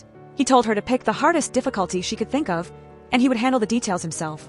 Additionally, he wanted to add a taunting system, turning the game into a direct interaction between the game and the player. The game would be sold as a download, but they had to set the longest possible refund window. He even wanted to remind players not to forget to get a refund. Finally, he named the game Turn Back as a Shore. Lin Wan felt the game was super weird, but she still had to follow orders. Meanwhile, over at the novel department, Zibo was so sad he was speechless because they didn't have a single reader. Lin Wan comforted him, saying the Endpoint web novels platform had just started and he needed to stay calm. Zibo blamed himself for the huge responsibility, feeling like he let Boss Pei and this beautiful office down. Lin Wan and Ming Liang told him not to worry, as Boss Pei's strategy was definitely not simple. When she heard Zibo say he was writing a story too, Lin Wan got curious and took a look, discovering his pen name was Du Biao. In his work, there was only one reader who commented it was another ghostwriter who was struggling and losing faith, but felt encouraged after reading the story. Even though neither of them had any readers, they hoped to keep writing together.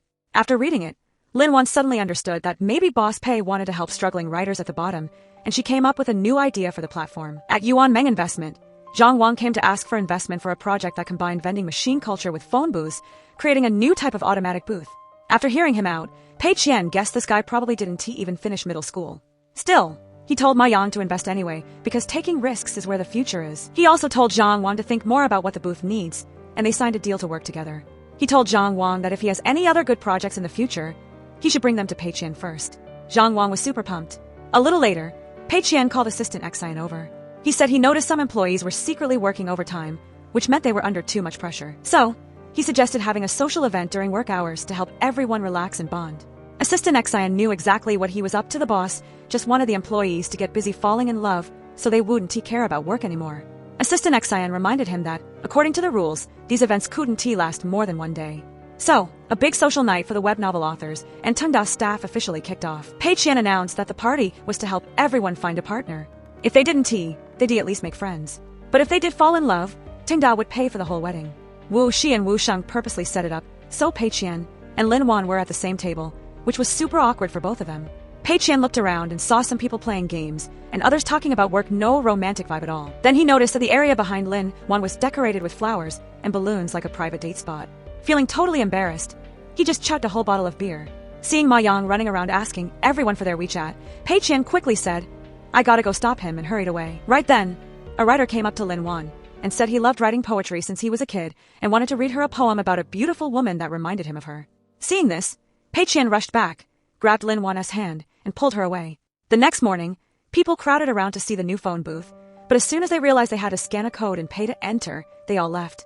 Pei Qian was actually happy about this. He thought losing money like this was great and wanted to keep it going. While checking things out, he saw a Lamborghini drive by and decided it was time to upgrade his ride. He went for a test drive and decided to buy one right away, which made the saleswoman super happy because it meant she wouldn't lose her job. But Assistant Xian reminded him that the company rules only allowed business cars, not sports cars. Pei Qian kept making up excuses to get the Lamborghini, but Assistant Xian stood her ground. She said if he tried to use the company's name for his own fun, she'd have to ban the company from buying any cars at all. The saleswoman saw Pei Qian was blocked, so she suggested a black Mercedes instead. Pei Qian took a quick look and bought it instantly, making her day. On the way back, while waiting at a red light, he saw the company lights were still on. Wondering who was sneaking in extra hours, he pulled a U-turn and rushed back. It turned out to be Lin Wan. Pei Qian was pissed. He reminded her that he gave her time off, so she should be resting like a rich kid should. Lin Wan explained the plan was done but not approved yet, so she wanted to make it better. Pei Qian lied and said he was just too busy to check, but the plan was actually great. He told her and Ming Liang to go ahead with it, but to work slowly and keep it top tier. Then he took her to a gym and told her she had to work out after work from now on. She had to check in and send him photos to prove it. Lin Wan agreed. The next day, she texted him saying the gym closed. Pei Qian video called her to check, and she showed him it was true. It was too expensive, and no one had time to work out.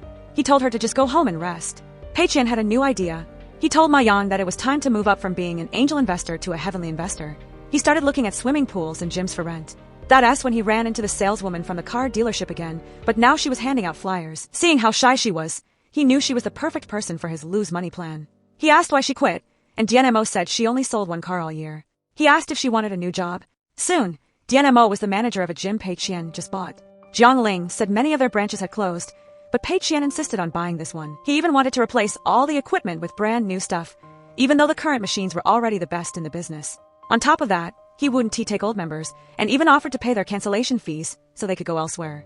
DNMO just said they should follow Boss Pei's orders.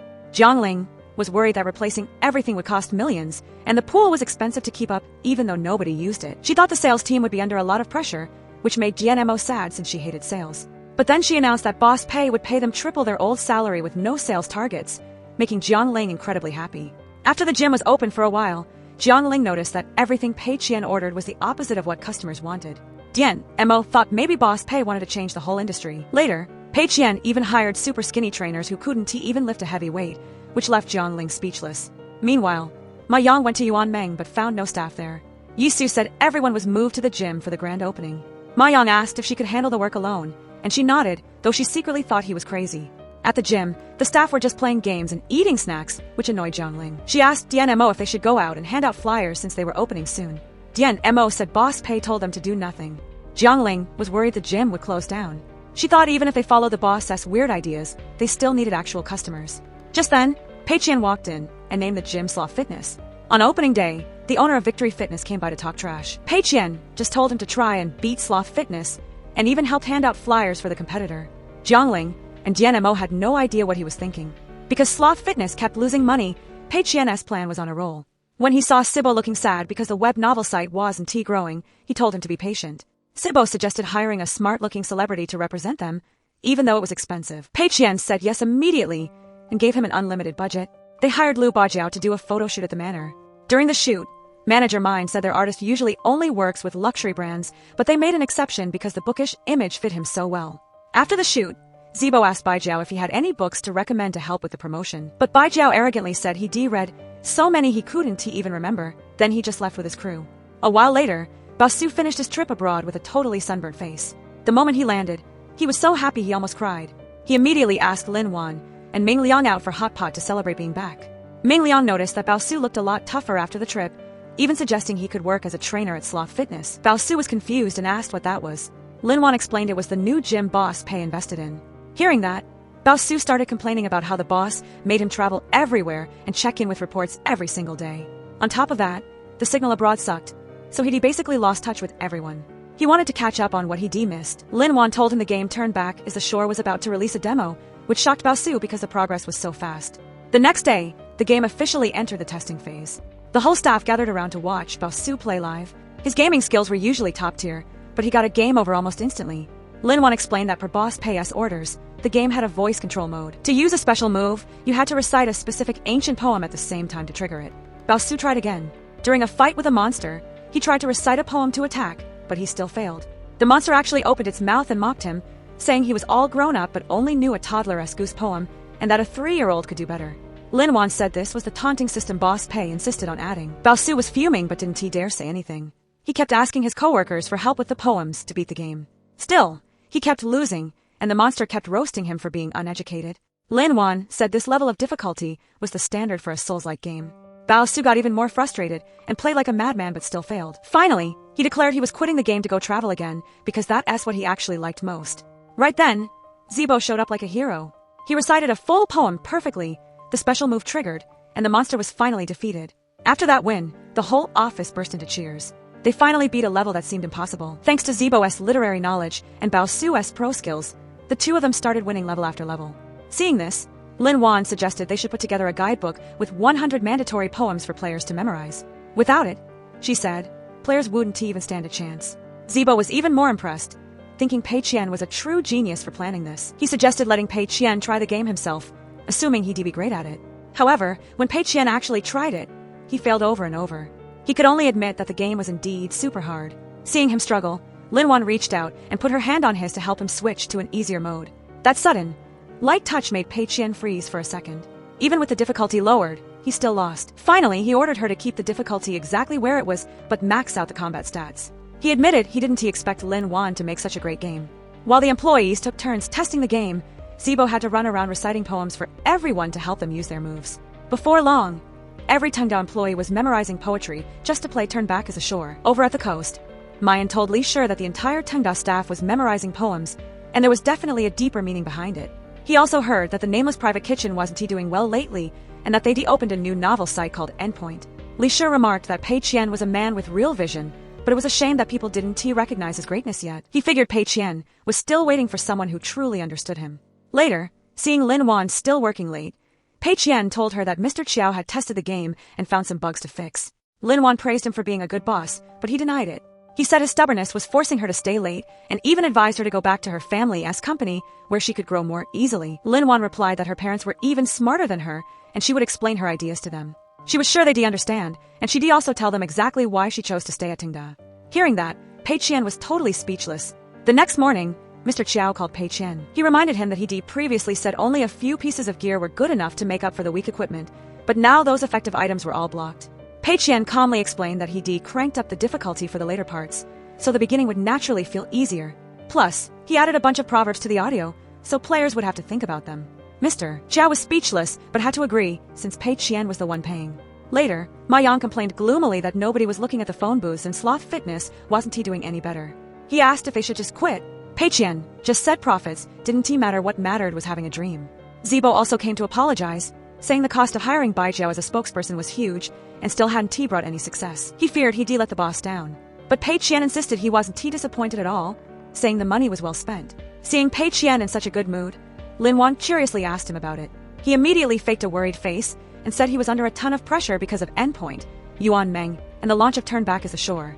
When Turn Back as a Shore finally launched, it immediately got hit with a wave of mixed reviews. Most people trashed the game for being too bad, saying they couldn't use the special moves, and hated that the game forced them to memorize poems. Scrolling through the feed and seeing all the bloggers criticizing it, Pei Qian felt like fireworks were going off in his heart. He felt like he'd finally made the right move. Right then, Ming Liang and Lin Wan rushed in to report that the negative comments all spiked between 7:10 and 7:16. It was clearly a coordinated smear campaign, and they traced it back to someone working with Tianhua. Pei Qian just replied, "The truth will come out, and time will prove everything. If we fight back, we're just like them." After saying that, he left, secretly feeling happy. Elsewhere, Mayan read the negative reviews for Turn Back as a Shore and felt super satisfied, praising Chunjua for doing a great job. Assistant Xian then told Pei Qian that all the projects were losing heavy money, especially the game. Because the costs were so high, he was about to get a massive personal bonus. Pei Qian was thrilled. He immediately announced to the staff that it was a lucky day and they should go have a meal at the manor. At Mingyan Manor, seeing Pei Qian smiling and laughing, no one understood what was going on. All the projects were failing, yet he was this happy they even wondered if he'd lost his mind. While Pei Qian was enjoying his food, none of them could even swallow a bite. Noticing that Hao Qiong was still eating heartily, he told everyone to follow her example. A while later, Pei Qian sat sipping wine and looking at the moon, waiting for his massive bonus so he could live the good life. Just then, two women walked up and asked him if Bai Jiao would be coming to the farm to check in. When they compared the photo Bai Jiao posted, the background was a perfect match for Mingyan Manor. The two girls were so hyped they immediately started screaming and calling all their friends. In no time, a crowd swarmed the place like ants, leaving Pei Qian frozen on the spot. Wensuin rushed out to announce they weren't taking reservations, but the wave of people kept pushing in, causing him to slip and fall right into the pond. Pei Qian snapped out of it when he heard the scream and ran over to help Wensuin up. Turns out, the whole mess started because Bai Jiao unexpectedly posted a photo of himself at the manor's private kitchen on social media yesterday. Zibo explained that he noticed Bai Jiao's fans love seeing his candid life shots, so he negotiated for him to post one. He was actually worried his plan backfired since the traffic went to the restaurant instead of the novel site, but everyone else thought he did a killer job.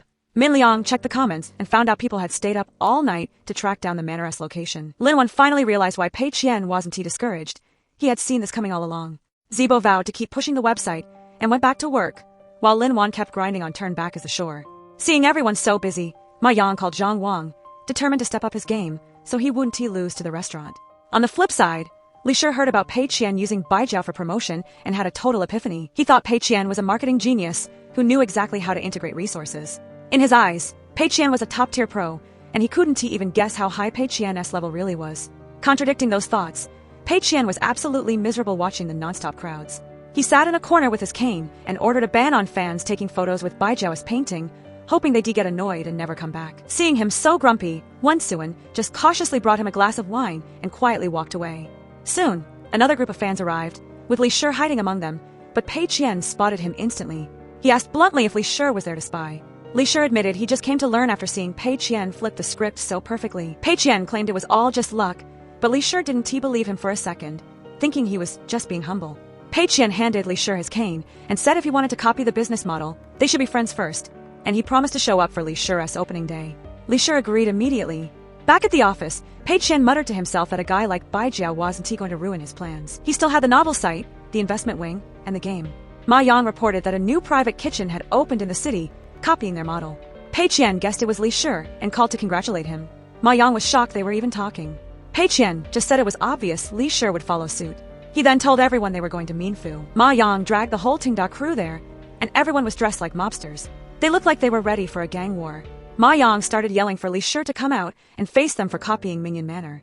Pei Qian rushed over, having no clue his staff was acting like total goons. Li Shi saw the scene and asked if Pei Qian brought a mob to trash his place, even threatening to call the cops. Pei Qian quickly explained, "I'm here to bring gifts." He presented flowers and a big red envelope. "Happy grand opening." Li Shi was stunned, and Ma Yang's crew was just as confused. Seeing the Tengda staff laughing and chilling, Li Shi noted that Pei Qian's team had a great vibe. He told his partner that Pei Qian had also bought out the gym nearby, and that his restaurant and cafe were all making bank, proving the guy was legit. Since Pei Qian showed up with huge support, Li Shi decided they weren't enemies anymore. In his mind, Pei Qian was a formidable rival. Because Pei Qian personally supported Li Shi, Ma Yang was salty for days and refused to speak to him. Pei Qian had to stand outside his door explaining that it wasn't what he thought. Ma Yang tearfully recited a poem about his heart being for the moon while the moon shines on a ditch. Then, he boldly declared he would settle the score with Li Shi in the investment world to prove who the real top investor in Jinxian was. In reality, the phone booths and sloth fitness were losing heavy cash. Pei Qian told him that chasing dreams doesn't happen overnight.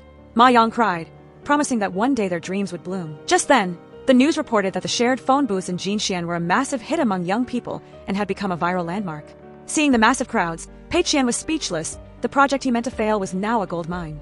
He went to check it out and saw long lines of people waiting for photos. He heard 18 other booths were just as packed. He found Guangjin painting monsters from the game on the new booths, making them even more popular.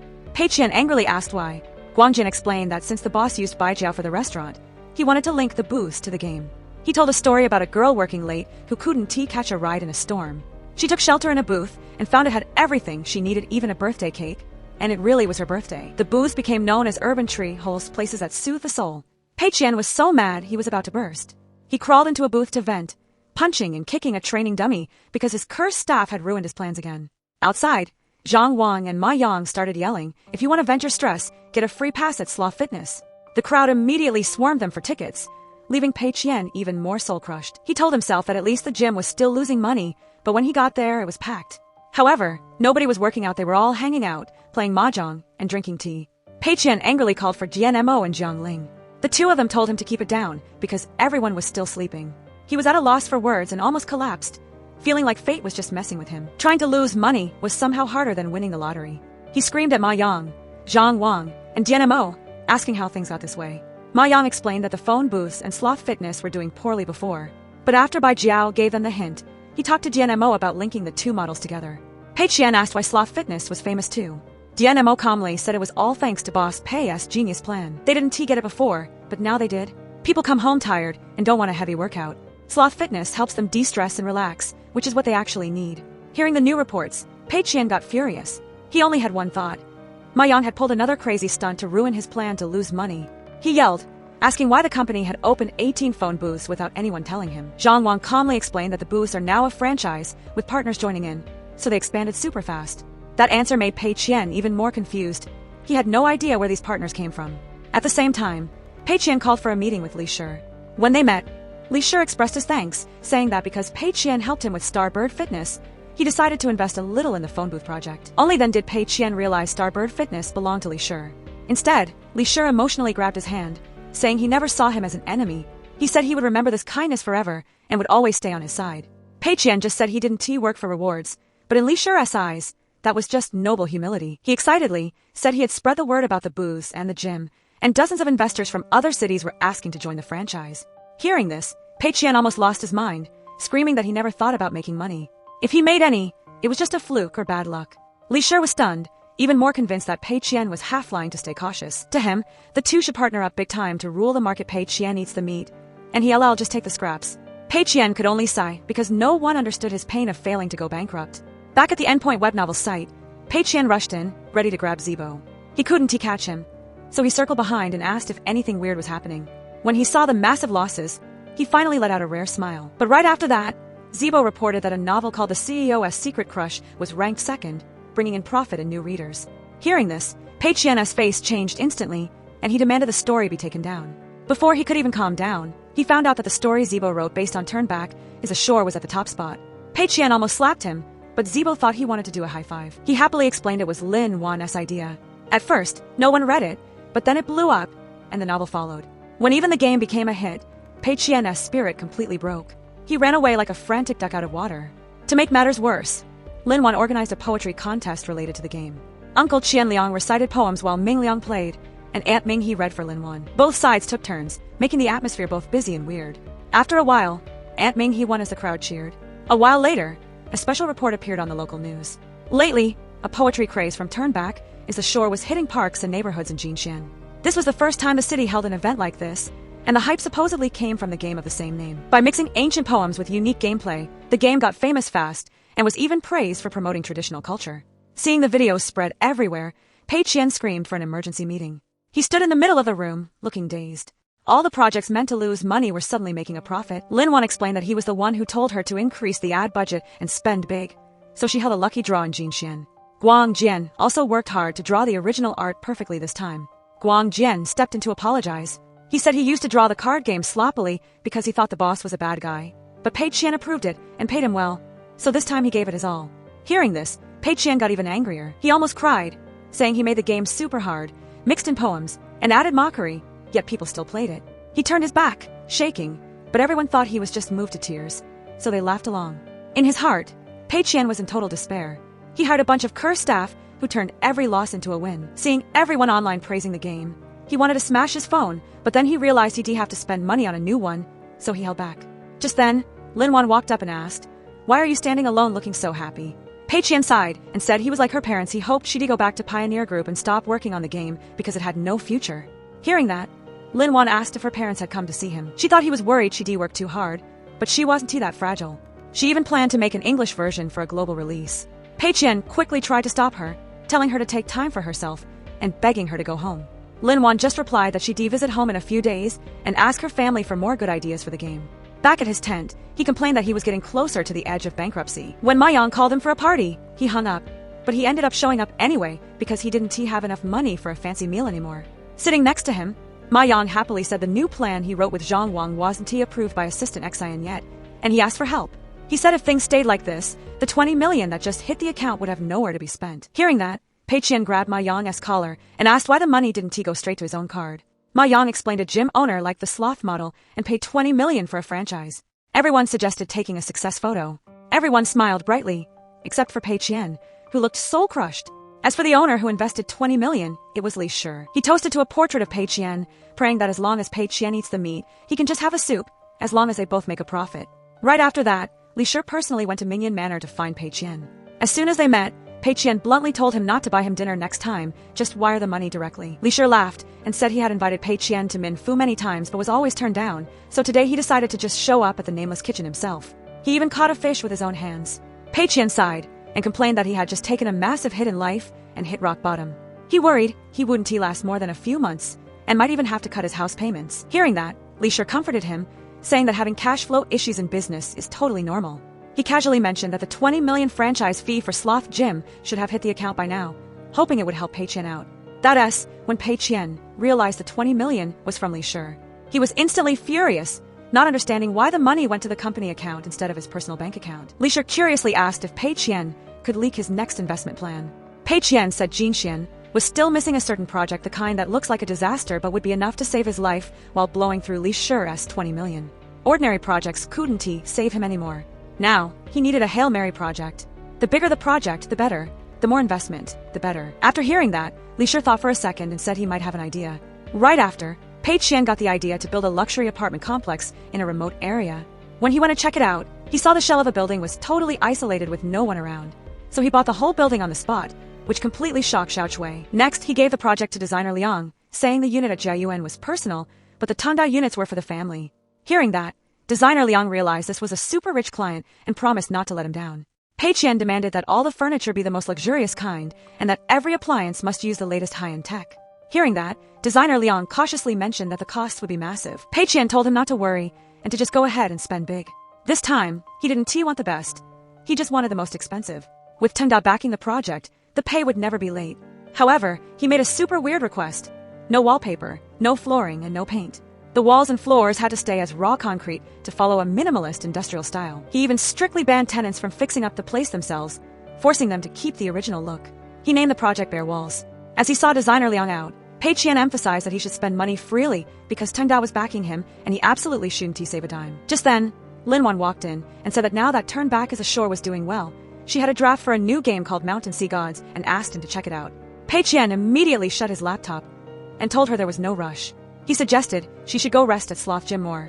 Lin Wan said she wasn't too tired and just wanted to see if the plan was okay. Pei Qian sighed and said, "Since Tengda started, we've released 4 games and every single one was a hit. It makes me wonder if we really have the potential to make a blockbuster or if we even deserve a success." Lin Wan replied that most people think they're geniuses every time they make a game, but because he knows how to self-reflect, he is already better than 99% of the people in the industry. Seeing him dodging the question, she asked bluntly, "Don't you want to make a new game?" Pei Qian said he'd look at the plan, but told her she should think more and work less. Lin Wan sighed, thinking her idea was too weak, and that's why he wasn't interested. Bao Su spoke up as the lead playtester, saying that based on his gaming gut, if she followed her current logic for Mountain Sea Gods, it would definitely be a success. Ming Liang agreed, saying as soon as the boss looks at the plan, he LLC it's exactly what he wants. The encouragement gave Lin Wan her drive back. She immediately asked Ming Liang and Bao Su to team up with her, determined to make a game that Pei Qian couldn't find a single flaw in. Pei Qian saw the Bare Walls apartments as his final gamble. He was determined not to let the staff turn his loss into a profit again, so he decided to create a department just to manage them. Right after that, Pei Qian put on a disguise wearing glasses and looking like a fortune teller and quietly found Ishu. He whispered a very important mission to her. He said everything she needed to do was in a bag he had prepared. He finished his instructions and left immediately. A while later, Designer Liang took Pei Qian to inspect the apartments, which were finished exactly as requested. Seeing the work met his standards, Pei Qian praised him nonstop. Then he turned to Xiao Chui and said all the units could only be rented, not sold. Plus, he banned roommates and short-term leases. Every unit had to be rented for at least 10 years and paid in one lump sum. At the same time, his plan with Ishi began. Pei Qian arranged for her to intern in every single department at Tengda. His real goal was for a jinx like Ishi to ruin everyone's workflow so they couldn't focus, giving the company a chance to finally lose money. After a while, Ishu called to ask if she should keep being the intern admin because everyone was going out of their way to avoid her. Pei Qian thought about it and told her to stop for now. Then he told the whole staff the good news: they could move into the Bare Walls apartments. He was incredibly happy inside. The project had cost so much money that it looked like the day he could fix up his own house at Jiayuan was coming soon. The next day, a big bus took the whole staff to the apartment complex. Everyone got off the bus and couldn't stop praising him. They all thought Pei Qian was like a saint, being unbelievably kind. As soon as Pei Qian opened his door and stepped out, he ran into Ma Yang. He didn't let Ma Yang inside and quickly made an excuse to drag him downstairs for a walk. But the moment the elevator doors opened, Li Shi appeared, leaving Pei Qian stunned and wondering why the guy was there. Li Shi casually said he heard Pei Qian was moving in with his staff, so he also paid for a 10-year lease and moved in. Hearing that, Pei Qian was speechless. Li Shi added that while the apartments didn't look profitable now, he trusted Pei Qian's vision and had even called a bunch of his friends to rent units there too. Pei Qian quickly tried to stop him, telling him not to bring more people, but Li Shi was already hyped. He was planning to take over the nearby abandoned factories and turn them into an industrial-style art district. Pei Qian tried to explain his plan wasn't reliable, but Li Shi stayed firm. He said everything he learned was just theory, but seeing Pei Qian's real-world moves made him a total believer. If the market expanded, Pei Qian would eat the meat while Li Shi would take the scraps. Either way, neither would lose. Ma Yang got annoyed listening to this and immediately started bickering with Li Shi. Pei Qian tried to step in, but the two of them pushed him aside. He had to sit in the back while they yelled at each other all over the house. One called the other old man, and the other shot back with long face. They argued over a tiny thing from afternoon until night. They were exhausted but kept attacking each other from the couch. Over an hour passed, and neither would give in, giving Pei Qian such a headache that he had to jump in to stop them. The next morning, when Lin Wan got into the elevator and saw all three of them, she asked if anyone heard shouting last night because she couldn't sleep at all. The three of them looked at each other and stayed silent. No one dared to admit it. When Li Shi tried to get into Tengda's private car, Ma Yang blocked him right away and asked, "This is a company car, what are you getting in for?" Li Shi casually replied that, in his mind, he had joined Tengda a long time ago, and he'd even be willing to buy a ticket. Ma Yang refused to let him in, and the two started bickering again. Pei Qian found them too noisy, so he just pushed both of them out and didn't let anyone get on the car. Even though they were standing on the street, they still wouldn't give an inch. That night, back at the apartment, Pei Qian asked Ma Yang if he had any plans for the future. Ma Yang said he just wanted to do a good job at Tengda and never leave for the rest of his life. Pei Qian asked, what if one day Tengda is gone? Ma Yang was shocked, thinking the company was growing so well, so how could it just disappear? Hearing that, Pei Qian just stayed silent, feeling a heavy weight in his heart. The next morning, Assistant Xian reported that the Bare Walls project was losing a lot of money. If nothing changed by next week's audit, he would finally be set for life financially. Pei Qian said calmly that now that the day was actually coming, he felt very peaceful. He originally just wanted to lose all the capital and quit, but he never expected it to drag on this long. He was tired now, having a new house for his parents, and Ishi was enough for him. He knew that all good things must come to an end. He had reached his goal, and didn't he want to be greedy? Assistant Xian believed that Chairman Sima would respect his decision. Pei Qian told her that after Tengda disbanded, the staff should keep using the Bare Walls apartments as a final compensation. After that, he went to say goodbye to each employee. After this deal, he would leave Tengda forever. Everyone was still chatting happily, totally unaware of what was happening. The next morning, while Pei Qian was still asleep, Ma Yang banged on the door, saying people were here to cause trouble. He jumped up and rushed out, but it wasn't trouble at all. It was a huge crowd asking Xiao Chui if there were any empty rooms for rent. Designer Liang saw Pei Qian and excitedly reported that many other newly decorated apartments were failing their chemical safety tests. Long-term rentals were having issues too, and he finally understood why Pei Qian chose the Bare Walls design. Every one of Pei Qian's requests met the highest eco-friendly standards. Xiao Chui also ran over to congratulate him. Pei Qian grabbed him by the collar and asked why there were so many people. Xiao Chui said that right now, only the Bare Walls apartments offered 10-year long-term leases, so everyone was fighting for them. Pei Qian froze on the spot. Luckily, Ma Yang caught him before he fell. Soon, the Bare Walls apartments went viral all over the internet. The fame came from really weird points. The floors and all four walls were just rough cement with zero fancy decorations, but every piece of furniture inside was top tier and perfectly safe for health. To celebrate, the whole Tengda staff gathered in one apartment for a big party. The atmosphere was loud, with laughter everywhere, and everyone was hyped. Only Pei Qian sat quietly in a corner, miserable because his plan had failed once again. Li Shi handed him a beer and told everyone that as long as they followed Boss Pei, they'd never lose. Ma Yang wouldn't be outdone and shoved another beer into his hand. When he heard the news of the success, Pei Qian almost fainted. Ma Yang was about to give him CPR when Pei Qian jumped right back up. The whole room burst into laughter and raised their glasses to toast him. The happier everyone else was, the more Pei Qian trembled. He totally didn't understand why fate was trolling him like this. A while later, Lin Wan remarked that the boss had been in a bad mood lately because he was secretly trying to fix the Bare Wall situation. Hearing that, Pei Qian was speechless. To the others, the sun was coming out after the rain, but to him, it was still pitch black. Right then, Zibo brought Huyu to meet everyone. He introduced her as the one who came up with the idea to make review videos for long-term rentals. She exposed poor quality apartments, which helped people see how much Bare Walls cared about the environment. Pei Qian immediately realized his list of disasters had added one more person, Huyu. Huyu held Zibo's hand and shared that she used to be a web novelist with 0 readers, but Ishu advised her to switch to social media, which led to her big break. Seeing them, Baosu complained that seeing Zibo with such a pretty girlfriend hurt more than being killed. The room laughed and kept toasting. Only Pei Qian sat there blankly, chugging 2 beers that felt like sour lemon juice in his throat. When the party ended, everyone went back to their rooms, leaving Pei Qian sitting alone. Just then, Pei Qian got a voice message from his mom. His parents had just seen the news about the Bare Walls apartments. They kept talking about how those other toxic apartments were hurting people and praised his boss for having both great taste and a good heart. Pei Qian just sighed and checked his bank account. His balance was exactly $47, which made him even sadder. The next morning, he rode his bike to Mingyan Manor, hoping to find a quiet place to clear his head. He didn't expect to see a crowd like never before. It was packed and noisy, looking like a busy tourist spot. He quickly asked Ajun why the manor had turned into this. Ajun explained, "You haven't been here in a while, so you don't know. Ever since our private kitchen got famous, a TV crew noticed us and even invited Baijiao to film a reality show called Beautiful Manor. The show is a huge hit right now, so the crowds are getting bigger every day." Pei Qian never expected a single game show to turn Mingyan Manor into this. Ajun added that Li Shi saw how popular the show was and invested in the manor, planning to turn it into a cultural tourism project. Hearing this, Pei Qian immediately knew his next disaster was Li Shi. He stood dazed among the swarming crowds, his mind going blank. Later, he met with Sima, feeling certain that all of this was a trap set for him. How could those random projects keep succeeding? Someone must be pulling the strings. He even wondered who he had offended in the past to be tortured like this. As he spoke, he teared up, took a sip of tea, and decided right then and there to quit for good. As he was about to leave, he remembered he still had a flight, so he asked Assistant Xian to help him buy a ticket home. Right after that, Pei Qian went back to the bare walls apartment to pack his clothes. Just then, Assistant Xian texted him a reminder.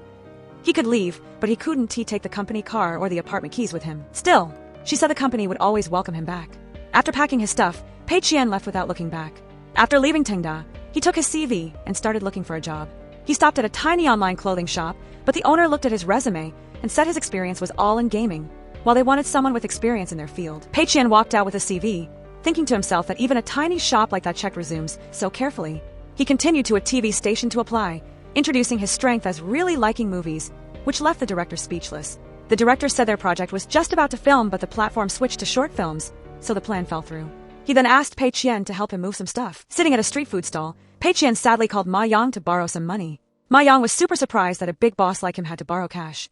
Pei Qian explained that he had put all his money into a fund and couldn't withdraw it for now, promising to pay him back soon. Ma Yang transferred the money right away and told him not to rush. Even though he finished paying this month's apartment installment, he's still worried about how to handle next month. Right then, a recruiter called for a meeting. A guy named Wu Xian introduced himself as a headhunter, reaching out because he saw Pei Qian used to work at Tengda. Plus, Pei Qian was the only employee to leave the company in many years. Hearing that, he just gave a bitter smile. When Wu Xian said he was a great fit for Tianhua, Pei Qian choked on his water. But after hearing the guy's reasons, he realized he actually did fit in better at Tianhua. Chanjua brought the news to Mayan, saying they had asked a headhunter for an experienced planner, and now someone was recommended. But what made him suspicious was that the candidate was Pei Qian from Tengda. Chanjua immediately thought Pei Qian might have paid off the headhunter to put on a show for some shady reason, so he planned to kick him out. Mayan wasn't in a hurry. He decided to play along and give Pei Qian a few days as an intern to see what he was up to and dig up Tengda's secrets. Chanjua followed the orders. Ma Yang couldn't reach Pei Qian. He wasn't at the office or home. Since the last call was just to borrow money, he feared Pei Qian was being hidden away. He even asked Assistant Xian where she was hiding Pei Qian and said he was ready to pay a ransom. Assistant Xian was speechless and had to announce to the whole staff that Boss Pei was out handling a big project. Everyone just kept working like normal, expecting him back in a few days. Over at Tianhua, Pei Qian was busy serving tea and water to Mayan, promising he would never do anything to hurt the company and that he really needed this paycheck. Mayan let him stay, but required him to follow the rules and perform well during his internship. Pei Qian agreed instantly and asked to keep his job at Tianhua a secret, which Mayan accepted. Chanjua led Pei Qian to his seat, saying the company and Mayan valued him, so they gave him a bigger spot than the others. This public space would be counted as an expense. Once he became a full-time employee, if the profit he made beat those costs, he'd get a bonus. As soon as the employees saw him, they started whispering, realizing this was Boss Pei from Tengda, wondering why he was working at Tianhua. Pei Qian just bowed his head to avoid them. Dongli walked up to confirm his identity, but Pei Qian immediately denied it, saying if he were really Boss Pei, he wouldn't be working there, he just looked like him. Dongli went back to his desk. Not long after, Mayan called Pei Qian over to give him a task. Write a report sharing his experience making games at Tengda, analyzing the pros and cons of each game, and summarizing the reasons for success and any flaws. It had to be done by the next day. Pei Qian was speechless but had to get to work right away. The next morning, Pei Qian presented the report on Tengda's game history to Chanjua and Mayan. Mayan glanced through it and asked for a verbal report. Pei Qian started analyzing, saying The Lonely Road was actually a rejected project. The production was scary and cheap, and the mechanics were a mess, yet it somehow became famous. Outside, Dongli saw him speaking so confidently like an expert and thought Boss Pei was sent there to train them. Pei Qian continued, telling Mayan that Divine General Contract was just an outdated card game. Ma Yang designed the characters and Guangjin did the art, yet people still played it. Mayan thought the game's success came from the $10 membership and the 100 free daily draws, giving players the thrill of getting an SSR without spending much. Pei Qian realized Mayan had played the game too. That night, seeing Dongli still working overtime, Pei Qian quietly gave him a bottle of water and asked him to check his PPT. Dongli happily agreed, but after looking at it, he said the content was too basic to present and suggested he look into the VIP systems. Pei Qian scratched his head, admitting he'd been away from Fuhui too long and his skills were rusty. Dongli curiously asked if he was really Boss Pei. He told him to just say if he had a plan, and he'd keep it a secret. He just hoped if Pei Qian ever took over Tianhua, he wouldn't get fired. He wasn't even 35 but looked like he was 65. Meanwhile, at a hot pot place, Chenjua noted that Pei Qian was being a good boy making PPTs, while Mayan thought he was just a great actor because he stayed up all night working on them. The next morning, Pei Qian walked into the meeting room looking like a wreck, looking like a total mess. He still had to report to Chenjua and Mayan about Tengda's games. In his presentation, Pei Qian analyzed why the 4 games succeeded. According to him, the core tactic was catching the user's psychology. The breakthrough was decoding their minds. The main competitive edge was adjusting player needs through self-learning design to filter content and upgrade gameplay. Because of that, They built a multi-dimensional market where countless players became links in a social chain. After he finished, he handed over a detailed file he'd prepared. Mayan looked it over and said he did a great job, then told him they had another meeting. He told Pei Qian to go back to work and come up with a plan for a new game. That night, while drafting a plan for Tianhua, a thought popped into his head. Before, he made money because his logic was always aimed at losing money, which accidentally found a shortcut for the products. Looking back, he felt his success was partly due to his own skills, and his employees were just following orders. It wasn't their fault. Pei Qian was suddenly curious about what the Tengda crew was doing. To his surprise, they were all at a bar, partying and dancing like crazy. Assistant Xian showed up with a completely different look, dressed like Queen Cleopatra. When Lin Wan wondered where Boss Pei had been lately, Bao Su guessed the boss was probably out enriching himself. The next morning, Pei Qian gave Mayan 2 new plans. After looking them over, Mayan said the content was too ordinary and lacked creativity, making it hard to connect with players. Pei Qian explained that he used to use reverse thinking to design, but this time, fearing it wouldn't fit their style, he prepared 2 different options. However, Mayan still didn't believe him. Pei Qian had to say, the success of the previous games was a team effort by Tengda's staff. I couldn't have done it alone. Seeing the tension, Zhenjue stepped in and told him to go back to work. He also mentioned their new project was short on people and asked Pei Qian to refer some old friends to help. Pei Qian thought those people wouldn't come to Tianhua because they were like greenhouse flowers and couldn't handle the harsh environment there. Meanwhile, while Lin Wan was working out, she got a message in the group chat that Tianhua was recruiting. The next morning, Wu Xian went straight to her to invite her to work there. Lin Wan calmly talked about the perks at Tengda, an in-house canteen, free gym memberships, free apartments, and long vacations, things Tianhua didn't have. Wu Xian immediately offered to double her salary, but Lin Wan just showed him her current payslip. He was stunned. He had never seen an employee in the industry get such a higher package. Wu Xian even asked if Tengda was hiring. Over at Tianhua, Zhenjue told Mayan that even with double pay, no one would join. He was sure Pei Qian was pulling strings behind their backs. He hadn't turned in a game plan, and he wouldn't lend them any staff. Mayan admitted it was a bit of a letdown, but he figured keeping Pei Qian around was more trouble than it was worth. Zhenjue decided to find a nice way to kick him out. Right after that, Zhenjue intentionally held Pei Qian up outside, so he'd be marked late for roll call. Then, Zhenjue kept finding excuses to dock Pei Qian's pay. In just one day, his internship stipend was almost completely gone, making him so sad he almost cried. The next day, Pei Qian wasn't given any work at all. He just sat there, having no clue what Tianhua was up to. When Zhenjue announced a project meeting, Pei Qian thought he finally had something to do, but Zhenjue purposely blocked him from joining. Instead, he sent him to buy coffee with a super weird ice and sugar order just to mess with him.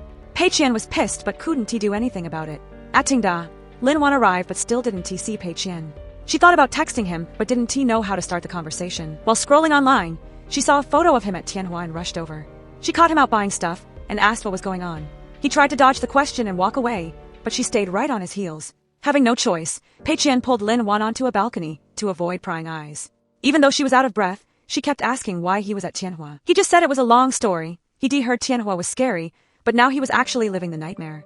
Lin Wan agreed that the place didn't just make blood-sucking games, but also treated staff like garbage. Pei Qian told her he kept getting fined just for forgetting his ID badge. She advised him to go to HR, buy a bunch of extra badges for $50 each, and pin them to every single outfit, so he'd never forget again. Following her advice, Pei Qian hurried back with the coffee. Meanwhile, Lin Wan was still annoyed because she still didn't know his real reason for being at Tianhua. After returning to the Bear Walls apartments, Lin Wan told Ma Yang, Bao Su, and Zibo that Pei Qian was working at Tianhua. This news left the group even more confused. No one knew what his goal was. Zibo figured Boss Pei always worked in the shadows, and then dropped a bombshell later. He said it was best not to bother him and just wait for good news. Back at Tianhua, when Pei Qian brought the coffee in, he saw Dongli lying there motionless, looking like he was dead. He turned pale, thinking something terrible had happened. Suddenly, an alarm went off, and Dongli and the others jumped right up, scaring Pei Qian half to death. Turns out they had been in a meeting until 5 a.m., lived too far away, and had to clock in again in less than 3 hours, so they just slept at the office. Seeing Dongli using his phone to write a report, Pei Qian offered to help since he had nothing to do. Dongli was grateful but said no, explaining that management had banned Pei Qian from touching any projects. Hearing that, Pei Qian went straight to Mayan and asked bluntly if the company was still suspicious of him. His internship was almost up. If they didn't give him work, weren't they just setting him up to get fired? Mayan said the new game was mostly done, and he'd let Pei Qian test it. The mission: beat Eternal Reincarnation in 24 hours. Pei Qian was hyped to start, but he failed over and over. He screamed poems until his throat was hoarse, but still couldn't win. He realized the difficulty was way beyond 99% of games on the market. It was almost impossible to beat. Exhausted, he drifted off. In his dream, Mayan and Zhenjue kept appearing, trashing him for being useless and not treating the company like home. Panicking, he saw Seymour appear, telling him to just come back if he couldn't take it. Pei Qian jumped awake and realized it was all a dream. After pulling an all-nighter, looping through the game and reciting poems until his throat burned, Pei Qian finally beat the level. He was so happy he was staggering. When he opened the door, the morning sun hit him, and he felt like he'd been brought back to life. He ran to tell Mayan he'd finished the task, but when he saw Dongli inside reporting, he stopped outside the door. There, he accidentally overheard the conversation. Dongli had been late twice because his family was sick, but Chen Zhuo didn't care at all. He coldly asked if excuses could put food on the table. He claimed everyone worked hard, and if explanations created value, Dongli would be the top guy in the company. Dongli tearfully said, "If I lose this job, my family won't survive. I've been at Tianhua since graduation. Even if I'm not a hero, I've put in the years. You can't treat me like this just because I'm almost 35. Chen Zhuo handed him a quarterly layoff evaluation. Dongli was at the bottom for poor performance, so according to company standards, he was useless. Mayan advised him to just go home and adjust if he was tired. When Dongli realized he wasn't even getting severance pay, he was stunned. Pei Qian couldn't take it anymore. He kicked the door open, turned on his voice recorder, and bluntly pointed out that tricking an employee into quitting to avoid severance was a massive violation of labor laws.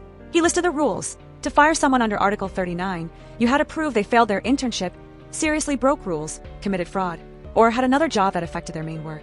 Dongli didn't fit any of those. If they forced him out, they had to give a month's notice or an extra month's pay, plus severance based on his years of service, 1 month's pay for every year. Since they didn't give notice today, they owed him N+1. Having no choice, Mayan told HR to do as Pei Qian said, claiming Tianhua always follows the law. Chen Zhuo angrily announced that Pei Qian was fired. Pei Qian just calmly wished them well and declared he was quitting, then pulled Dongli out of the office with his head held high. The other employees clapped nonstop, praising them for standing up for their rights. Dongli asked where they were going next. Pei Qian paused and admitted he didn't know yet. Dongli went back to pack his things, thanking Pei Qian for helping him get a severance. Right after that, Pei Qian followed the GPS sent by Assistant Xin to meet Sima. But when he arrived, all he saw was a super old, rundown building in a sketchy neighborhood. He called to check, thinking the location was wrong, but the map pointed right at that building. Having no choice, Pei Qian took the stairs. After countless floors, his legs were jelly and he was gasping for air. But when he reached the rooftop, the view completely changed. It was a peaceful and beautiful space, totally hidden from the mess below. Entering a retro-style room, he was staring at every detail until he spotted Sima sitting on the sofa, which gave him a fright. Pei Qian said he wanted to go back to Tengda and asked why a rich guy like Sima lived in such a weird, hard-to-find spot. Sima calmly said, "I grew up here. No matter how much money I have, I don't forget my roots. Only by living with the people do I know what is happening in the world every day." Hearing that, Pei Qian blurted out, "Your hometown is like mine, no elevators, just stairs." Right then, a private jet soared into the sky, making the moment feel very intense. The next day, when Pei Qian returned to Tengda, the entire staff was lined up in 2 perfect rows to welcome him. Everyone shouted together, "Welcome home, Boss Pei." Behind him was Dongli. Seeing this, Ming Liang immediately figured that the trip to Tianhua was actually a headhunting mission. Dongli also mentioned he was fired by Tianhua, and luckily, Boss Pei took him in. Right after that, everyone gave him a warm welcome to the company. The happy vibe made Pei Qian feel good too.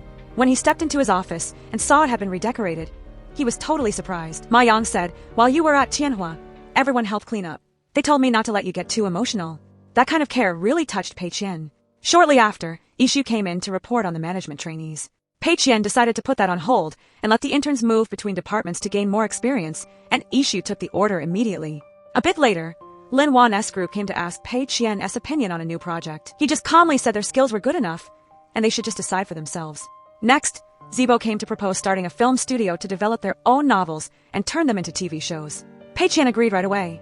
Seeing this, Zibo was super hyped and promised not to let him down. After being exploited at Tianhua, Pei Qian suddenly realized the truth. Just retiring at Tengda and collecting a steady $5,000 a month without any fines was the ideal life. So, he started a slash-youth plan.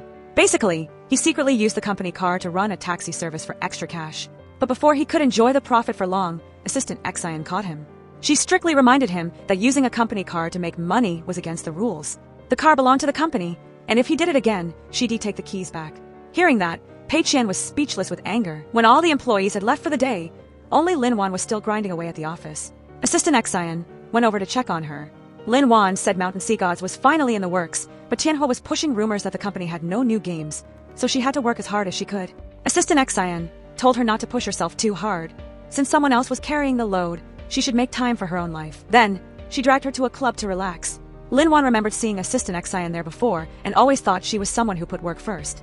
But now she realized everyone praised her for being good at her job, but no one cared how she was actually doing. Work is just for making money, life is what belongs to you. Then Assistant Xian asked, what if one day you found out Boss Pei or Tengda weren't what you imagined? Lin Wan insisted that could never happen. When Tianhua tried to headhunt her, she only planned to say a few words to the recruiter, but the guy ended up wanting to jump ship to Tengda instead. That's when she realized how great the company was. In her eyes, Boss Pei wouldn't change. Before, at Tianhua, it was just purely working, but after coming to this company, things felt different. Assistant Xian just gently reminded her not to be too serious. People can always be different from what we think. Since Pei Qian couldn't use the company car for his side hustle anymore, he switched to an e-bike to run deliveries. On the road, his phone kept ringing with employees asking about all sorts of things, and he just gave short Oklahoma, no problem replies. Getting his approval, Lin Wan's group was thrilled. Guangjin remarked that their ideas were brilliant and made the characters unique. The traveler character in the game was inspired by Bao Su, and Lin Wan hoped Mountain Sea Gods would become a creative multiplayer online game. Players could freely switch characters to explore the world, pick jobs, and build their own strategies to beat dungeons. Among them was a cultivator from the east, a powerful battle mage with a passive skill called Reluctant Traveler. When standing still, the character could fully recover HP and mana very quickly without using items, but once they moved, their HP would constantly drop while their rage meter filled up. Once it hit the limit, they'd enter a super dangerous rage state. Another character was Feng Emoku, a painter knight with a romantic soul who put his life into his paintings and lived as a hermit. His weapon was a large brush, and through wild calligraphy, he could summon storms to fight. Bao Su felt this character seemed even stronger than his own, but Lin Wan explained that every character had their own pros and cons. In the current version, the strongest character was still the Justice Protector, a hero who could shield the whole team from wind and rain and soak up all the damage. His passive skill made his defense go up quickly when attacked, and it turned spent gold into active skills. His ultimate, self-sufficiency, pushed his tankiness to the absolute limit. This character was based on Pei Qian. Ironically, the hero the employees looked up to was currently out there riding an e-bike for extra cash. At a coffee shop, Zibo was waiting for the author of the CEO's Secret Crush novel. After twice mistaking the wrong person, he sighed, and then Wu Shi and Wu Sheng showed up, admitting they were the authors. The novel was based on the story between Pei Qian and Lin Wan. They were worried Boss Pei would find out they were writing on the clock, but Zibo reassured them the boss would definitely support it. He had even asked and gotten the green light. Wu Shi even suggested Zibo join the writing team, and they did give him co-author rights under the pen name Tian Yen. At Mingyan Manor, Zibo welcomed director Zhuang and told him Boss Pei was on his way and just a bit late because of traffic. When Pei Qian arrived on his e-bike, 2 security guards helped him park. He rushed in to talk to the director about the project. The director felt the biggest problem with the current script was that it was too small-scale and lacked a wow factor. According to him, a TV show needs 3 key things: pain points, emotion, and resonance, plus a clear theme. The most important part was making the audience feel the pain. So, he suggested switching the project entirely to sci-fi, with a massive budget and at least an S+ rating, maybe even filming 3 seasons in a row. He said the first book he ever read was about UFOs, so sci-fi was his specialty. With the latest filming tech, he wanted to dive straight into the blue ocean of the film industry. He already had a name picked out: AI CEO, to the edge of the universe with you. When the director stepped out, Zibo looked worried because he didn't really trust him. Pei Qian asked why he picked this guy. Zibo explained it was the studio's first film, so they needed to make a splash. Other directors were either suddenly busy or seemed sketchy. Only director Zhuang had the right timing. Hearing that, Pei Qian decided to just go with him. The director came back, and Pei Qian expressed his hope that they stick to the core spirit of the original story, promising to support the creative process unconditionally. Director Zhuang swore that this project would definitely blow people's minds. The next morning, Zibo complained to Ma Yang that to make the project a hit, the director insisted on hiring an A-list celebrity. Ma Yang told him to stay cool and said he'd figure it out, but after calling a bunch of talent agencies, nobody was interested in the role. Eventually, Zibo realized that Bai Jiao didn't give a damn about the art. He just wanted a massive paycheck. At Mingyan Manor, Mandy told Zibo that Bai Jiao usually only does movies and rarely takes TV roles. However, since their last collab went well, they were willing to give his project a shot. Right away, Bai Jiao pointed out some issues. He argued that the AI CEO script focused too much on the female lead, which didn't make sense for a powerful CEO character. He said the story should focus on the CEO's growth and how he eventually dominates the entire universe. Hearing this, Zibo went home and pulled all-nighters studying sci-fi movies to rewrite the script. But the next morning, Mandy told director Zhuang that the core logic of the story was broken. She said the characters were too one-dimensional, the first 6 episodes were boring, and it got repetitive with cheat code powers later on. Plus, she felt the beginning and the end didn't connect, and the sci-fi elements were too small. Just then, director Wang called. Mandy repeated almost the exact same critiques to him that she just gave to director Zhuang. It became obvious that she was a total fraud with 0 experience, just using a one-size-fits-all feedback template to pressure every project. Bai Jiao then switched gears and said he actually liked the high fantasy genre more, something like Game of Thrones. Hearing that, Zibo stayed up for several more days, rewriting the whole thing into a new series called The Northern Demon King. I Only Love You Through 3 Lifetimes. But after reading it, Bai Jiao said there were too many fantasy shows out there now and the audience was bored.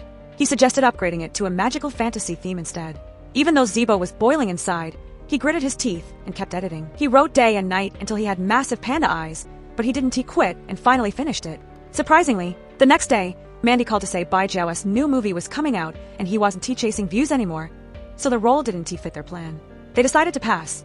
Hearing the news, Zibo was furious and walked away. Right after that, Zibo tearfully complained to Ma Yang and Pei Qian that he had spent days and nights writing the script, but the guy stood them up. He had no idea when the cameras would finally start rolling.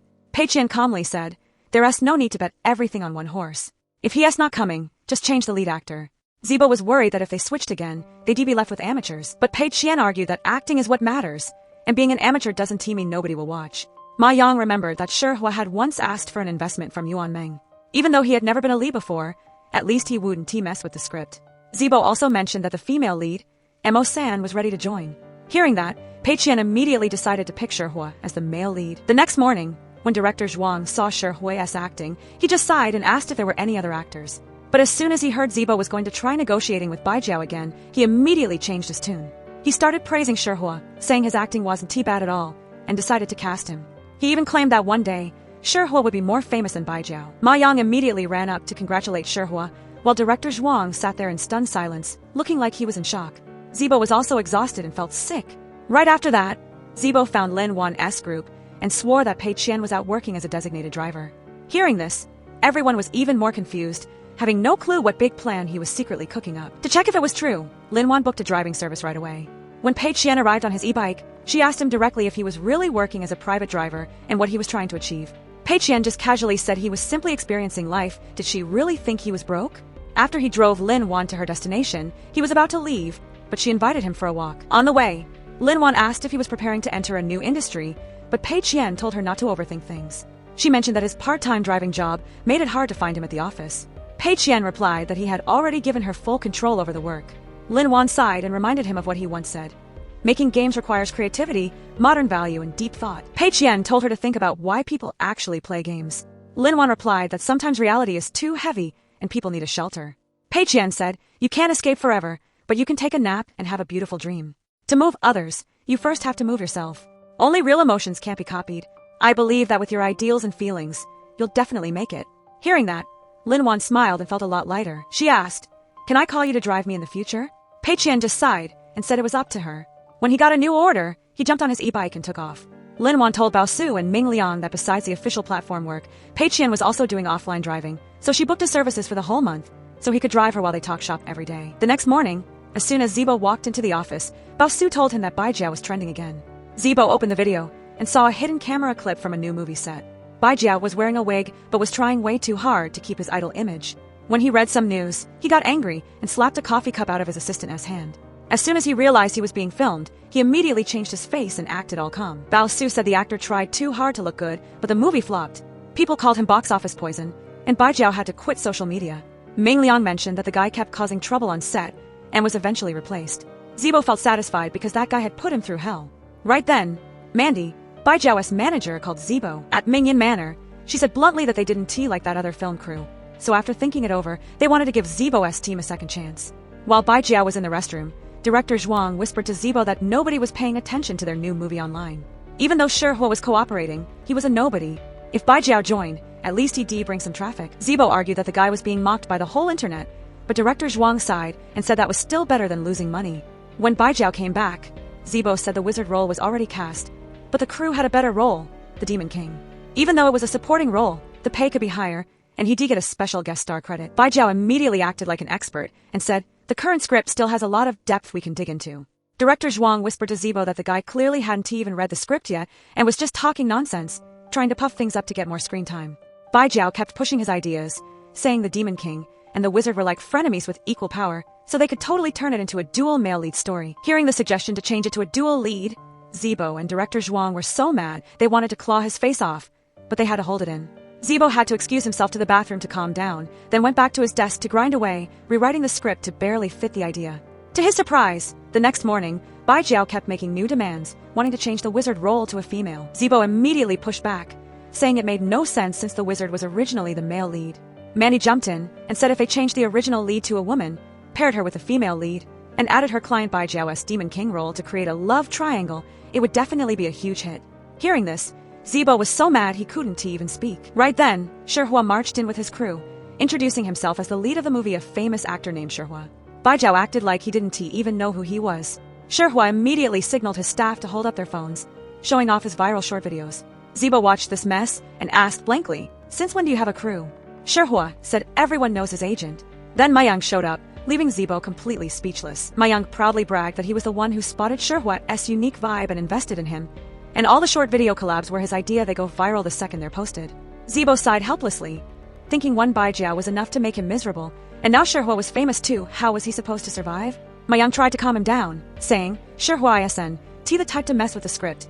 He is a very straightforward guy." Shihua told Bai Jiao straight up that he was now an official actor signed to a short video platform with tens of millions of followers. Did the other guy really want to fight him for the spotlight? Bai Jiao replied that he wasn't the type to care about billing. The script was what was sacred. He said he joined the project earlier, so he understood the number one lead better than anyone. Shihua got aggressive, saying, "I hate fake people like you. If you can act, act. If not, quit acting all high and mighty. To me, it's just a script. I'll change it too." Those words made Zibo really upset with Mayang, and he started drinking to forget his troubles. Mayang sighed and said, "I didn't expect Shihua to turn out like this, acting all cocky just because he is famous. Maybe Zibo should just quit." But Zibo shook his head, sharing how he worked his tail off at his old company without any credit until he met Boss Pei and found his worth. Fei Huang was his idea, so he couldn't let Boss Pei down. After that, Zibo stumbled away, wanting to keep writing the script, which worried Huiyue. Mayang watched him go and thought that investing Yuan Meng money in someone like Zibo was the only way to make a profit. Then, a new idea popped into his head. A month later, Pei Qian checked his bank account and saw only $21 left. He sighed, realizing that even after working as a driver and paying off his mortgage, he still couldn't save a penny. Right then, Mayang showed up and dragged him to Yuan Meng to see something cool. There, Pei Qian saw Mayang had set up a page called Mayang Fulfillment and got curious. Mayang explained he was upgrading Yuan Meng to collect dreams publicly. Anyone with a dream could message him, and if it was approved, he'd send cash immediately. Seeing the page already had 300,000 followers, Pei Qian asked if he bought fake bots. Mayang said the numbers jumped overnight. At first, people didn't believe it, and when he went live, netizens thought he was a scammer and that the people getting money were just actors he hired. Unexpectedly, Mayang connected live with an official anti-fraud account to verify everything, which totally convinced everyone. Even after hearing that, Pei Qian still couldn't believe it blew up so fast. Mayang said that since Shihua bullied Zibo, he gave him a piece of his mind, which made Shihua feel guilty. So Shihua helped promote Mayang Fulfillment. He didn't expect the viral effect to be that strong. Watching Mayang just send money to one person after another made Pei Qian really annoyed. The person who actually needed help was him, but Mayang had no clue.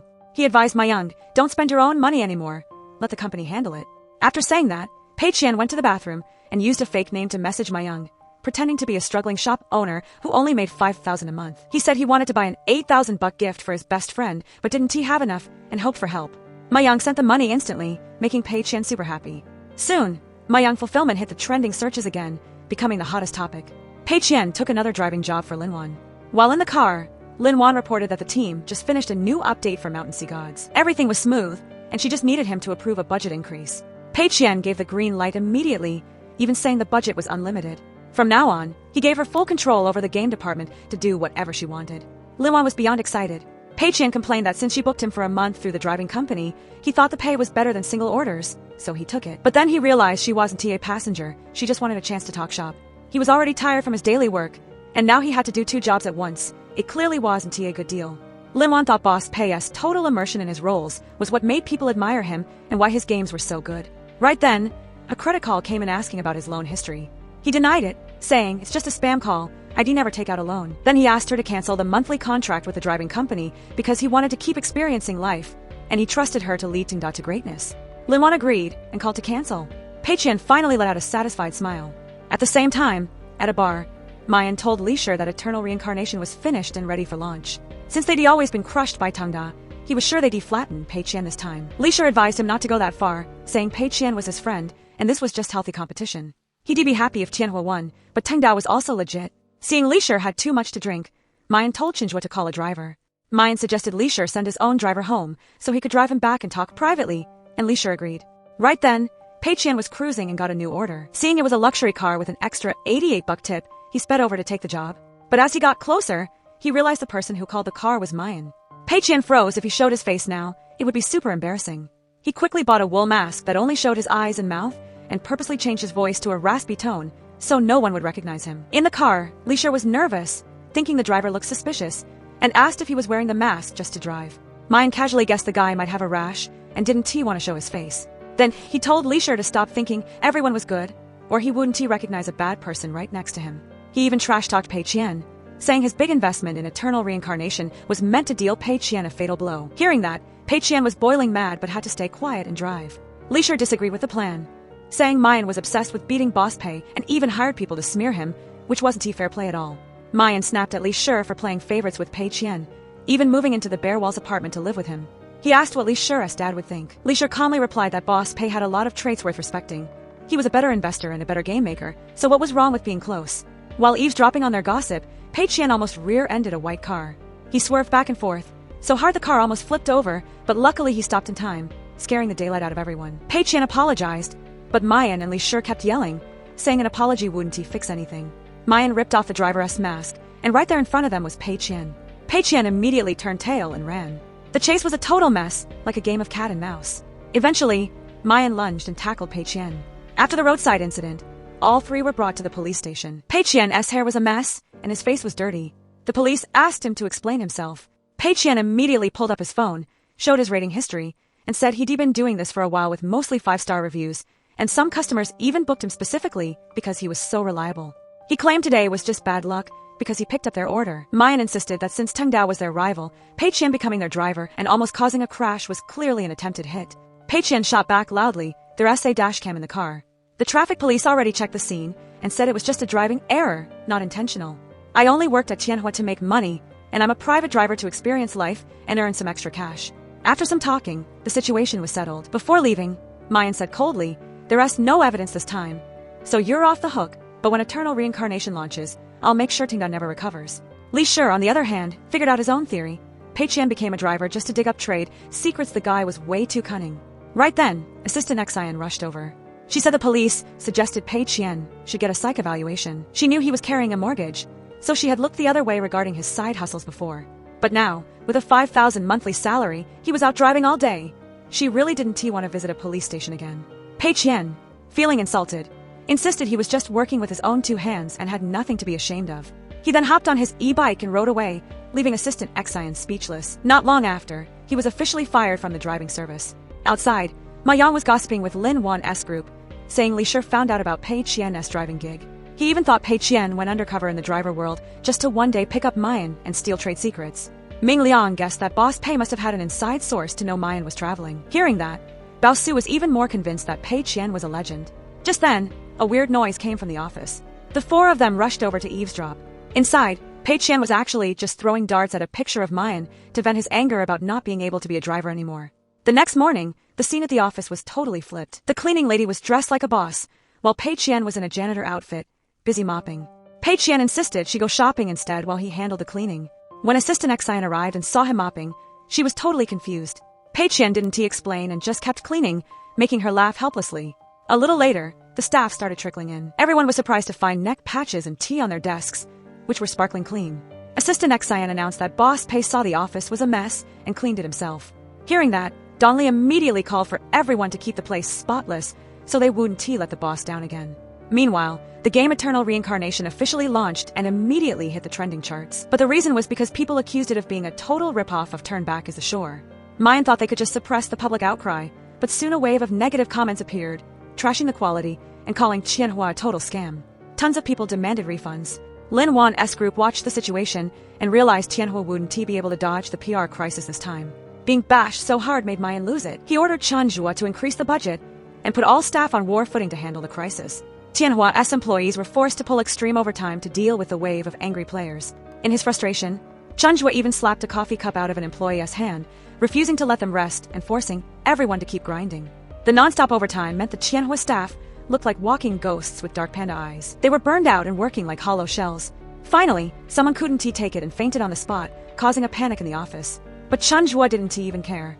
He just stormed out and yelled at everyone to get back to work, saying if they couldn't handle it, they should just quit. Mayan also stood up and declared he had worked 45 days straight just like them, without stopping. Those words only made the staff angrier. In the crowd, someone was secretly recording the whole thing. Mayan kept scolding them, saying so many people dreamed of having this job and asked if they had fulfilled their duty.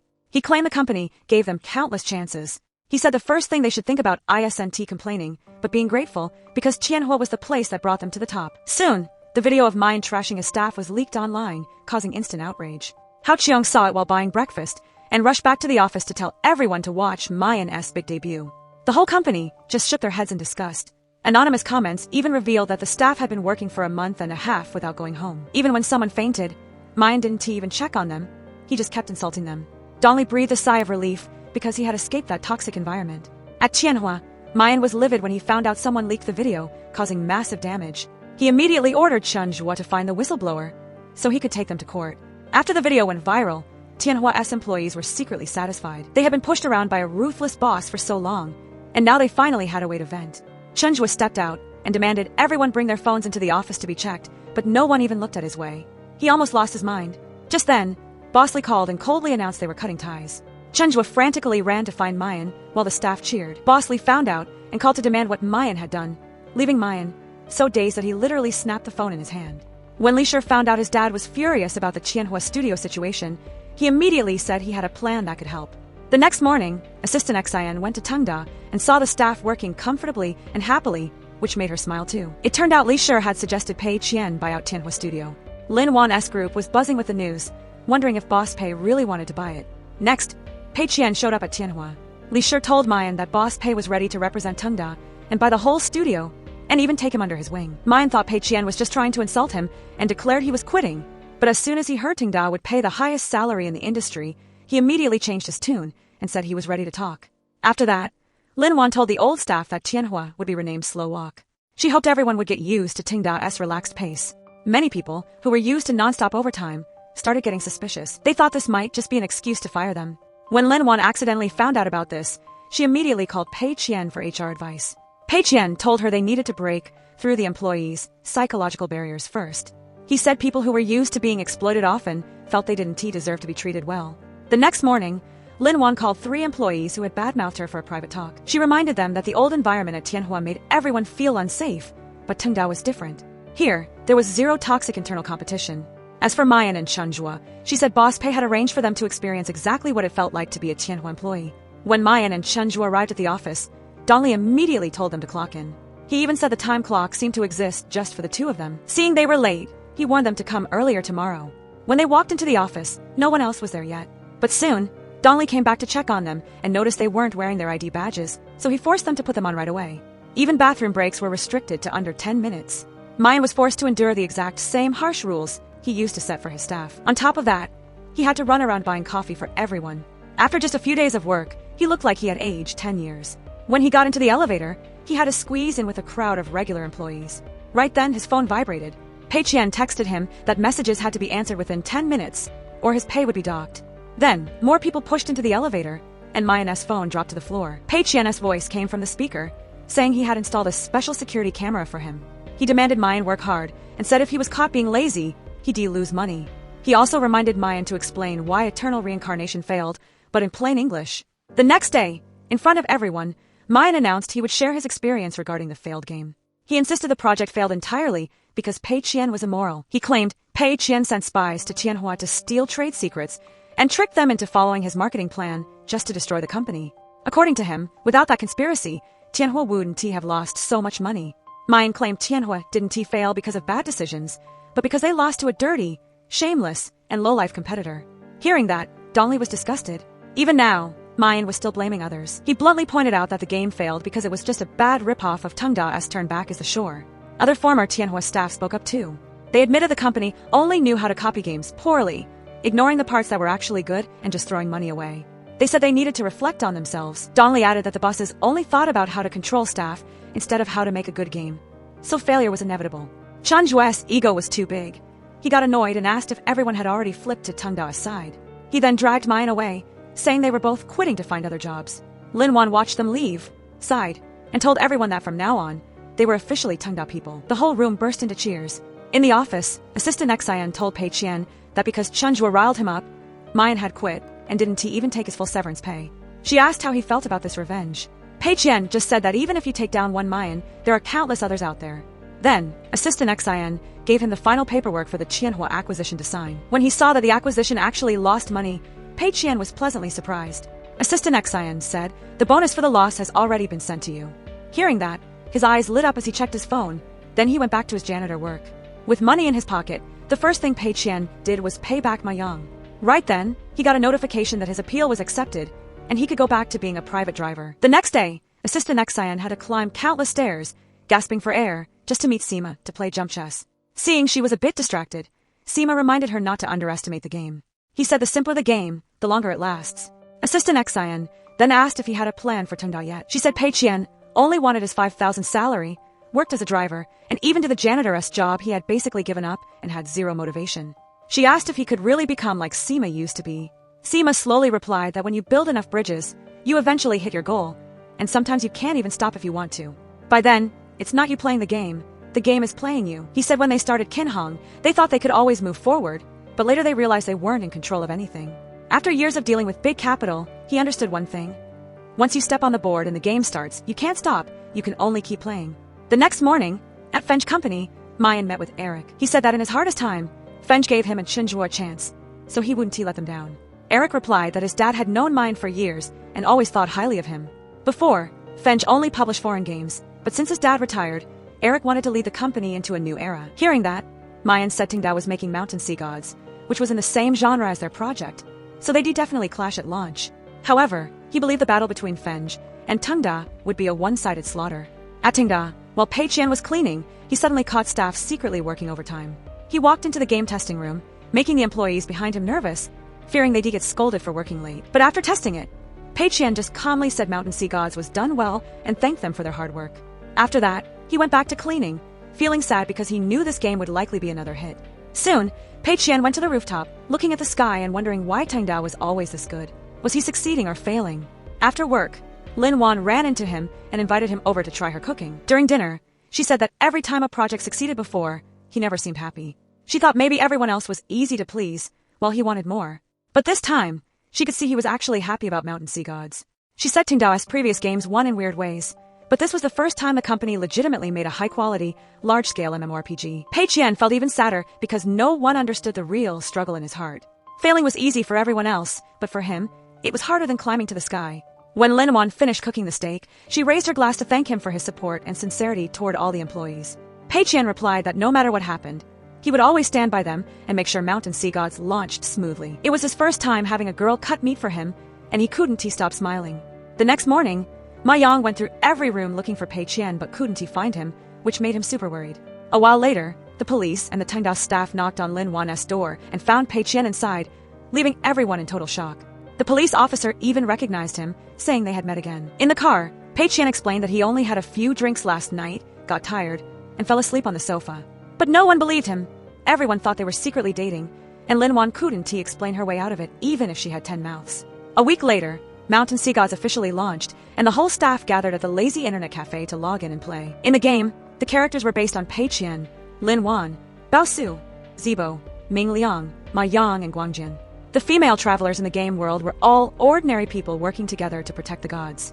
At the same time, over at Fenj, Mayan showed everyone the data and announced that Infinite Imagination would be released that same day. At Tengda, while Lin Wan was scrolling through her phone, she found out that players were trash-talking Mountain Sea Gods, while Infinite Imagination was being praised as the best MMORPG in the country. Seeing the videos trashing Tengda all over the internet, Ma Yang immediately realized that Mayan must have hired people to do this. After some debating, Lin Wan insisted that the most important thing right now was to save Mountain Sea Gods, or the game would be buried. Everyone immediately crowded around the table to plan. Seeing the project at risk of losing money, Pei Qian actually couldn't be happy. This was something the whole team worked day and night on, and he felt a huge conflict in his heart. Finally, he thought that the world could lack a good movie, but he couldn't let sincere people be let down. So, he stepped in and gave Lin Wan's plan the green light. The whole team was instantly hyped. Just then, Assistant Xian showed up. Ma Yang thought she was there to stop them and almost charged at her, but she pushed him aside and announced that the budget was approved, telling everyone not to lose to a guy like Mayan. The atmosphere got even more intense, and everyone was determined to win. Seeing how happy everyone was, Pei Qian felt relieved too. The next morning, Zibo reported that he had contacted many content creators and bloggers, but everyone was fully booked for the year. Clearly, Mayan had made the first move. Pei Qian decided that if online marketing wasn't working, they'd switch to offline promotion in physical stores. Xiao Liang also stepped up to question if players were being brainwashed by marketing accounts. Right after that, a wave of promotion kicked off. The Lazy Internet Cafe offered discounts to people who downloaded the game. The Private Kitchen did the same. At the phone booths, players got 5 free calls. Zibo even forced Baijiao and Shihua to join the promotion. By using all of Tengda's businesses, the game slowly started to turn around. Li Shi also supported them by giving free food to people who installed the game at his restaurant. The next day, Chen Zhuo told Mayan that Tengda was using their whole ecosystem to promote, and their downloads and reputation were clearly rising. Hearing that, he coldly decided it was time to get even meaner. Right after, Mayan started using dirty tricks. He purposely messed with Tengda's English name, hinting it was missing a G, and even named a new outfit in his game the failure who can't take off all low-blow insults meant to bring down his rival. Ming Liang remembered what Pei Qian once said, "Ignore the small-time trolls." But when Bao Su searched for mountain sea gods, only results for infinite imagination showed up. The rival had clearly blocked their keywords. Lin Wan checked other platforms and found the same thing. Right then, Zibo rushed in with even worse news. Not just in search engines, but on almost all social media and short video platforms, their engagement wasn't growing at all. After asking Xiao Liang, he confirmed everything was being shadow banned and keywords were blocked.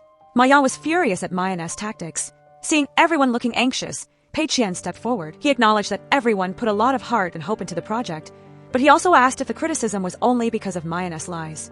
Donley analyzed that Tengda was a new company with 4 successful games, so the industry was bound to be jealous and annoyed. Pei Qian calmly said that a creation is a place for the creator's real emotions. If they spend all day worrying about PR, they lose the ability to bring joy to players. To attract players, they had to rely on heartfelt content and fresh gameplay. What they needed to do now was stay calm and think about how to improve Mountain Sea Gods. People like Mayan would always exist. If they had to have a rival, it should only be themselves. Those words helped everyone calm down and start looking directly at the game's issues. Seeing the team's spirit recover, Pei Qian smiled and left. After a lively discussion, Lin Wan's group came up with a list of improvements and got straight to work. Thanks to the positive changes in the game, more and more players started praising Mountain Sea Gods. Right after, Zibo even went to the film set to ask Baijiao and Shihua to sign photos to send to players. That small move had a great effect and brought in a ton of positive feedback. For many days, the Tengda staff gave their all to support the game. Seeing everyone working so hard, Pei Qian brought the chef from the private kitchen to handle every meal. When the fresh, delicious food was served, everyone's spirits lifted and their work drive went up. Not only that, Pei Qian announced some good news. Ma Yang, director Zhuang, and Zibo had secured a deal with a famous anime IP. After trying Mountain Sea Gods, the other party was very impressed and decided to do a crossover. Right then, Lin Wan ran out with more news. The platforms that previously blocked them were now open. Users could finally find information about Mountain Sea Gods. The joy doubled, and everyone gathered around to enjoy the meal in high spirits. Meanwhile, online, the tide started to turn. More and more people were complaining about infinite imagination. They said it was fun at first but got boring later, just making players spend money without a good experience. There were even accusations that Fenge used dirty tricks to block search keywords for Mountain Sea Gods. Seeing his situation failing, Mayan immediately got angry and blamed everything on Chen Zhuo. When Eric showed up, Mayan frantically asked for more budget, claiming that with more money, he could beat Tengda. Eric coldly rejected him. The issue now wasn't team money. An investigation showed that Infinite Imagination used smear tactics, manipulation, and even fake news, which completely crossed the ethical line of game marketing. The authorities asked the company to help with the investigation. Mayan still stubbornly yelled that it was just a marketing tactic. Eric got angry and made it clear that those actions had seriously hurt the company's reputation. Hearing that, Mayan suddenly broke down in tears, saying he would personally step up and tell everyone it was his own doing and had nothing to do with the company. Leaving the room, he told Chen Zhuo to keep working hard because there would still be chances, but for himself, there was no way back in this industry. He still didn't understand where he lost to Pei Qian. Chen Zhuo comforted him, saying he was far superior and that Pei Qian wasn't even worth comparing to. He admitted that since Pei Qian showed up, his career felt like it hit a wall and every project was a nightmare, but they always worked their hardest and still didn't get what went wrong. Later, Mayan went to Tengdao's headquarters. Seeing Pei Qian, he was about to start trouble but stopped when he saw how Pei Qian and the staff treated each other like equals. Everyone was smiling brightly and the atmosphere was full of sincere bonding. In that moment, he suddenly understood where he lost it wasn't about brains, but about how he treated people and his own morals. Soon after, all the dirty tricks Fenge used to hurt Tengdao were fully exposed to the public.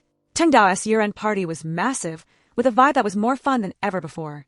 The hosts for the night were Lin Wan and Zibo. Under the bright lights, they honored employees with standout contributions in every department and toasted to a successful year.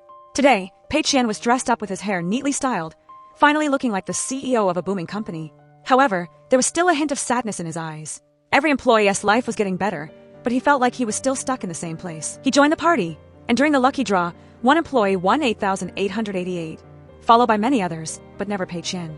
He got more and more disappointed. When the 1,888 prize came up, his eyes lit up with hope, but Zibo won it.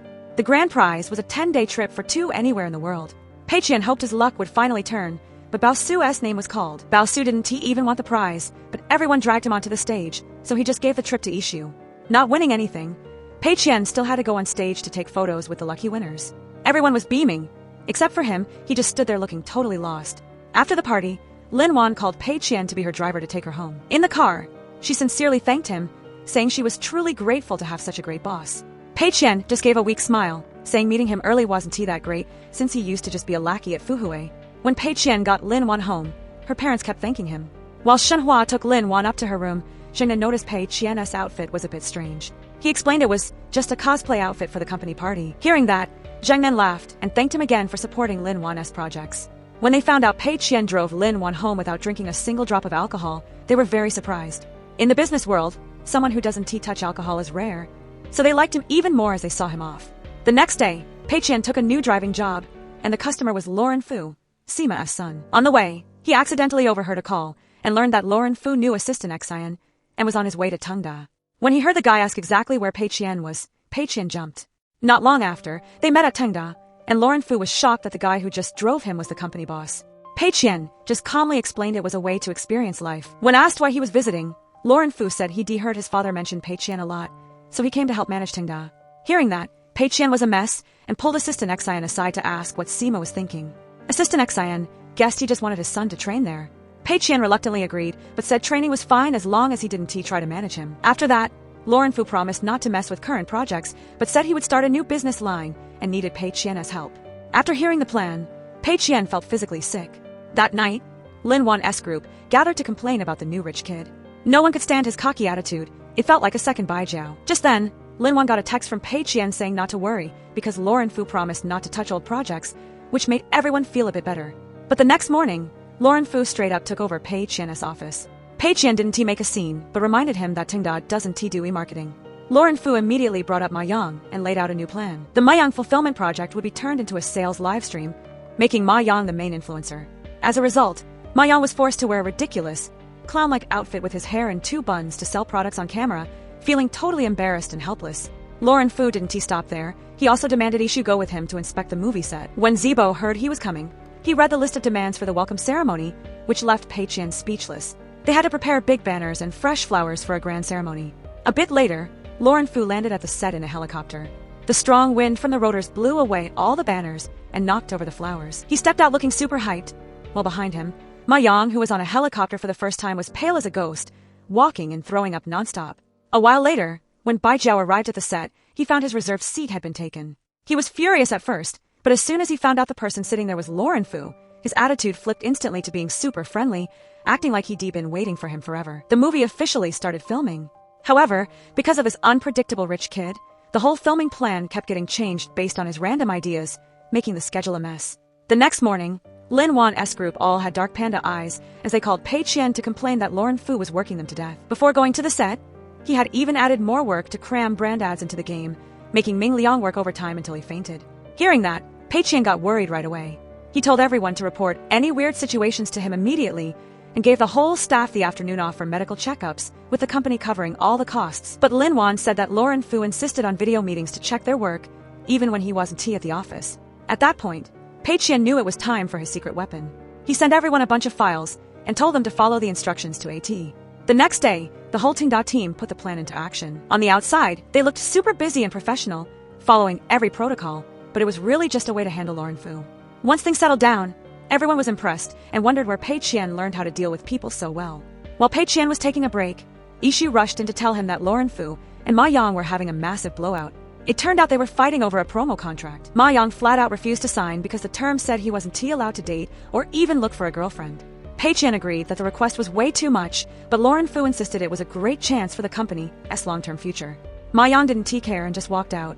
Pei Qian calmed Lauren Fu down first, then went to find Ma Yang to talk. Ma Yang complained that he was on the verge of a breakdown because the guy was pushing him too hard. Pei Qian told him that if he didn't want to do it, they'd just scrap the contract, and he'd handle Lauren Fu. Ma Yang was practically in tears, saying Pei Qian didn't even know how bad the live streams were, and he needed to get out for some air before he lost it. Just then, Ishu came out holding Indang the cat and said Lauren Fu was allergic to cat hair and wanted it gone. Pei Qian stepped up and explained to Lauren Fu that Indang wasn't just some random cat, it was Tengda's mascot that had been there through the whole journey. Lauren Fu coldly replied that if the cat wanted to stay, it had to provide value. Pei Qian didn't say another word, he just grabbed the cat and ran out. He took Indang to the bare walls apartment and told it to hang tight for a few days until he could get Sima to kick Lauren Fu out. But when Pei Qian checked the live stream to see what was happening, he saw Lauren Fu forcing Ma Yang to dance and act like a clown in front of tens of thousands of viewers while trying to sell stuff. He got so pissed he rushed back to the office and demanded they stop the stream. Ma Yang was worried, saying there were thousands of people watching and they couldn't just cut the feed. Pei Qian decided on a different move. If they were going to do a stream, they'd just expose all the fake and low-quality junk. With Pei Qian backing him up, Ma Yang immediately started calling out every subpar product live on air, telling the viewers to stay away from the garbage. While Bai Jia was busy promoting products on the movie set, Ma Yang was simultaneously trashing those same products on the live stream to let people know the truth. Zibo and director Zhuang were watching it all happen, totally frozen and almost in tears, not knowing how everything turned into such a mess. Ma Yang's brutal honesty made the brands furious, and they started attacking him online. But unlike the angry brands, the viewers in the live stream trusted him even more because he was being so real. Slowly, people started calling Ma Yang the most trustworthy face of Tengda. The promo plan was a total wreck, and Lauren Fu was steaming at Pei Qian. He said Pei Qian had dragged him into a huge mess, leaving him to deal with a mountain of complaints, breach of contract fees, and the risk of ruining all of Tengda's business partnerships. Some brands were even getting ready to sue, and the whole situation looked like a total train wreck. Pei Qian calmly broke it down. First, many ads were fake, so the company was legally safe. Second, several items were total junk and didn't meet any standards, so it wasn't a breach of contract. Third, he was done dealing with Sima Fu's personal drama. If there were fines to pay, the amount was less than what the guy spent on himself. Let his dad pay for the helicopter. He also flat out told him to stop speaking English because he didn't understand a word of it.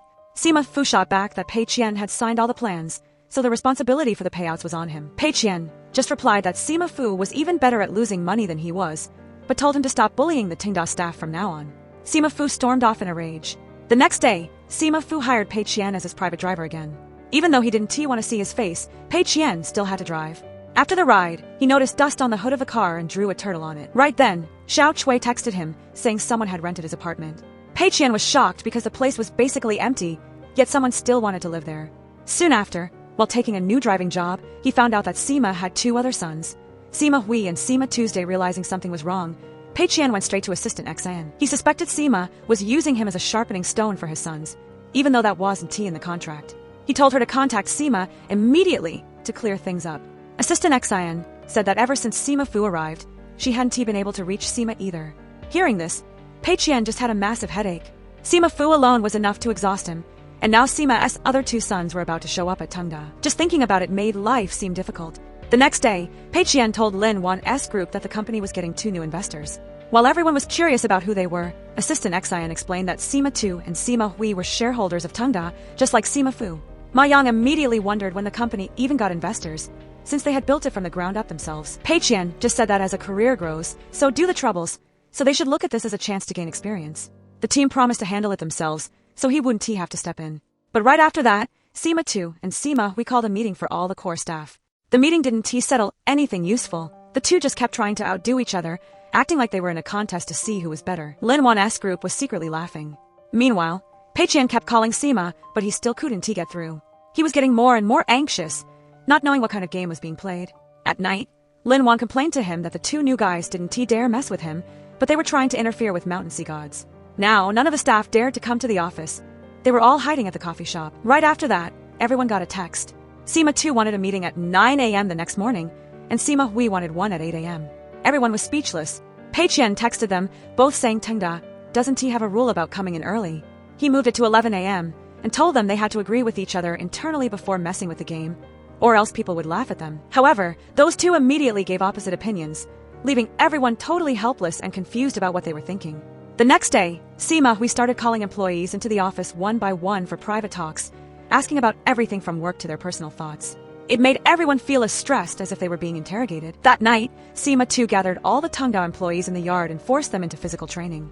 The vibe immediately turned into a brutal boot camp. Every 5 people had to carry a giant log and run around the yard. Everyone's legs were shaking, and they felt like crying. He didn't stop there. He even ordered Zibo to lean back and fall blindly to face his fears. Before Zibo could even react, Sima 2 stepped forward and gave him a hard push. Luckily, his teammates caught him just in time, so Zibo avoided a dangerous fall, but he was so scared he almost fainted. From then on, everyone looked at Sima 2 with nothing but resentment. Right when the tension was highest, Albing showed up and announced loud and clear that the training field had been rented out by Li Shi and could no longer be used. Sima 2 was visibly pissed, while Lin Wan's group breathed a sigh of relief, feeling like they had been saved from a training hell. The next morning, Sima 2 and Sima Hui announced another decision. The whole company would start a job rotation. Department heads had to switch to different positions to experience entry-level work. Hearing this, Pei Qian immediately invited both of them into his office for a private talk. He told them bluntly that he didn't agree. Tungdao's business was too wide, and moving people around randomly could paralyze everything. But those two insisted on doing it anyway.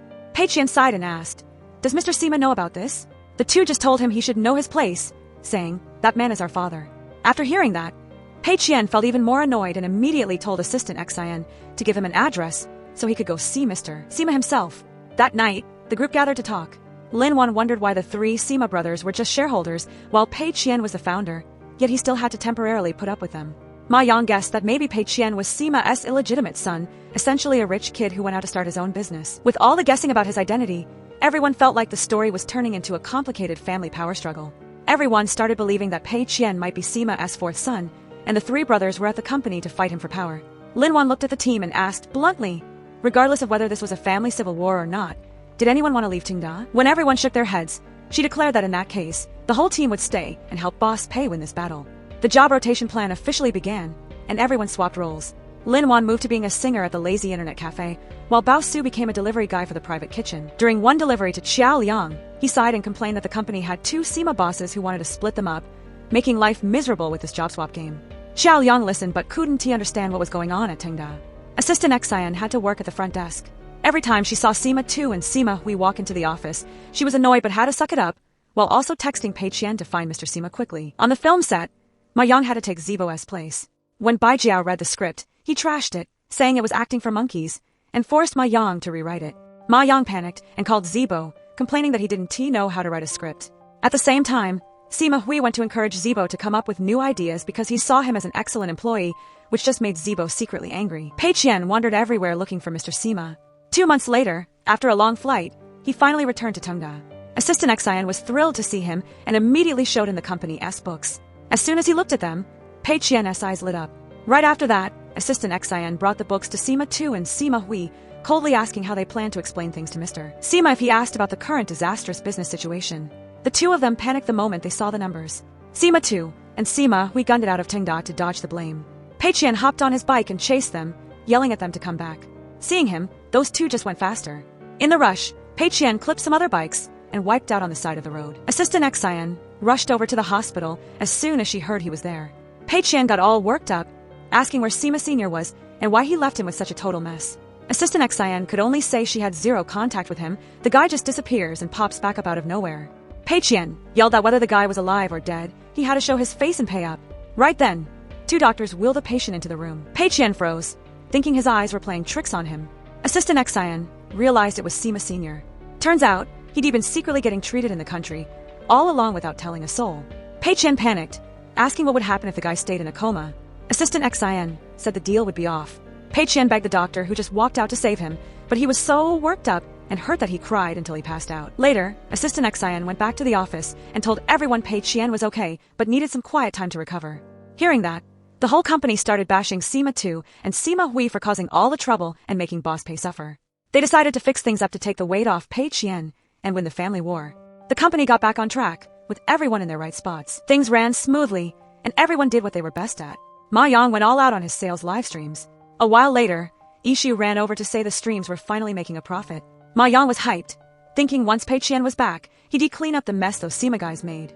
A few months back, when his condition was bad, Sima Sr. called his 3 sons to his bedside and said Tungdao would bring Jinghan back to life. Then he fell fast asleep and started snoring.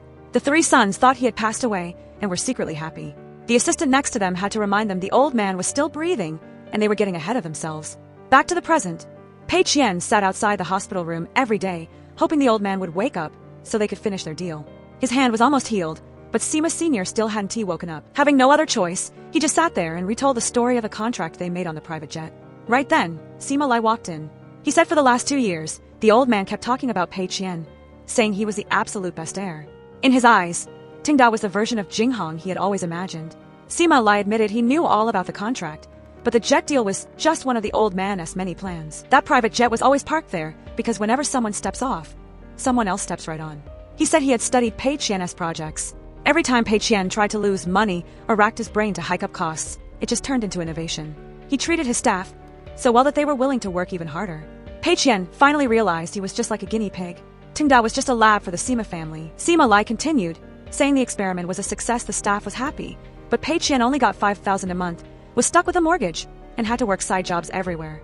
In the end, Pei Qian was the only one who didn't get what he wanted. In the old man's eyes, you're just like his other 3 sons, whichever horse stands out as the good one. My 2 brothers think they can inherit the business, but they aren't even qualified. Honestly, you should just dissolve Tingda and declare bankruptcy. Pei Qian refused immediately. I have no reason to listen to you. This is a Sima family problem, don't drag Tingda into it. Sima Lai calmly said, Tingda belongs to the Sima family anyway. My 3 brothers have already trashed the place, so that promise between you and my dad can't happen anymore. He handed him a black card. Just announce Tingda is bankrupt, and all the money on this card is yours. Pei Qian just stood there. He didn't know how to answer or what to choose. A month later, the Tingda staff was still incredibly busy. When Pei Qian showed up, everyone happily surrounded him, telling him to just rest and not worry about the company. Lin Wan's group told him they had everything handled. Then they went back to work to keep the company growing. Pei Qian watched them work with so much passion. He really didn't want to bankrupt Tingda. Thinking it over on the roof, he finally understood Sima Sr.'s plan. The old man was afraid that while he was weak, Jinghong would be swallowed up by the times. So he found someone to keep the capitalist empire going. After he stepped off that private jet, someone else would surely step on. This whole lose money to make money thing was just a fantasy. In the end, he'd get nothing and lose his whole life. To Sima, everything was just an asset. Pei Qian decided he had to flip the board with everyone. He told Assistant Xian, they call this a win-win, but I'm the only one getting screwed. She admitted she collected the resumes, but the old man chose him.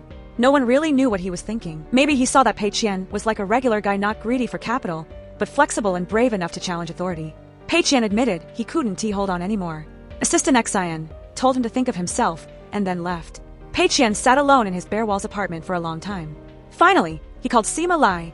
The next morning, he called a meeting with everyone. Seeing everyone so happy made his head spin. He slowly said that since the start, he never thought the company would change this much. But due to personal reasons and recent events, he decided to shut down all of Tingdao's businesses. He turned and walked out. Everyone was still talking and didn't catch it, except Lin Wan. She chased him. When the others realized they were gone, the whole company went looking for them. They caught up and asked if he was joking. He calmly said he had decided and would arrange severance pay. Everyone panicked. Pei Qian told them he had wanted to quit for a long time. Lin Wan cried, not believing him. Pei Qian finally confessed that he made them do things they hated and wanted their hard work to fail. He had lied to them all. After saying that, he turned his back and walked away, leaving the whole group frozen, not knowing what was happening. Right after that, the entire Tanda system was shut down. Everyone was incredibly sad. Everything was running so well, and then suddenly it ended, making everyone burst into tears. To them, their time at Tingda was a rare happy period because very few companies have such a great environment. Ming Liang, the guy who always left work earliest, didn't want to leave the office today, but all good things must come to an end. Ma Yang watched each of his coworkers from the investment team leave one by one. He couldn't believe it was real, but he had to swallow his tears and accept it. Pei Qian met privately with the head accountant and asked her to transfer the severance pay to every employee. That night, looking at the words announcing Tangda's bankruptcy, he felt totally soulless.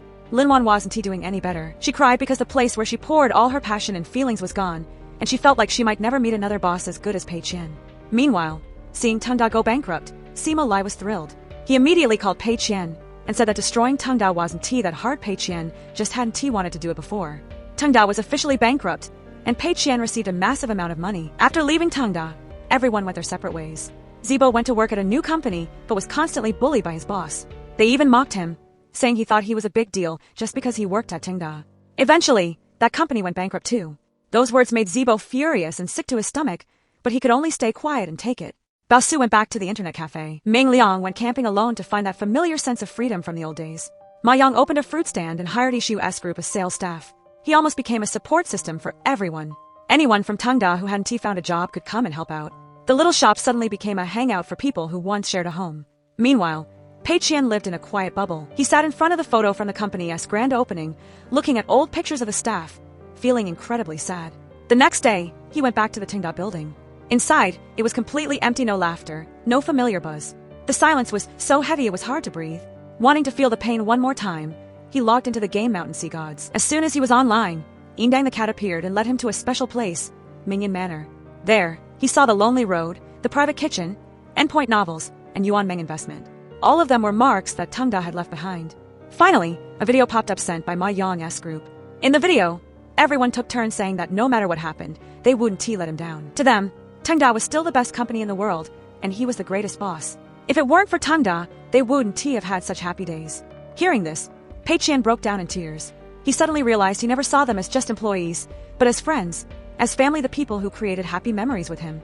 Just then, the system voice spoke about the journey they had been through. Maybe he had been lost or wanted to quit, but he had also gathered his own scenery.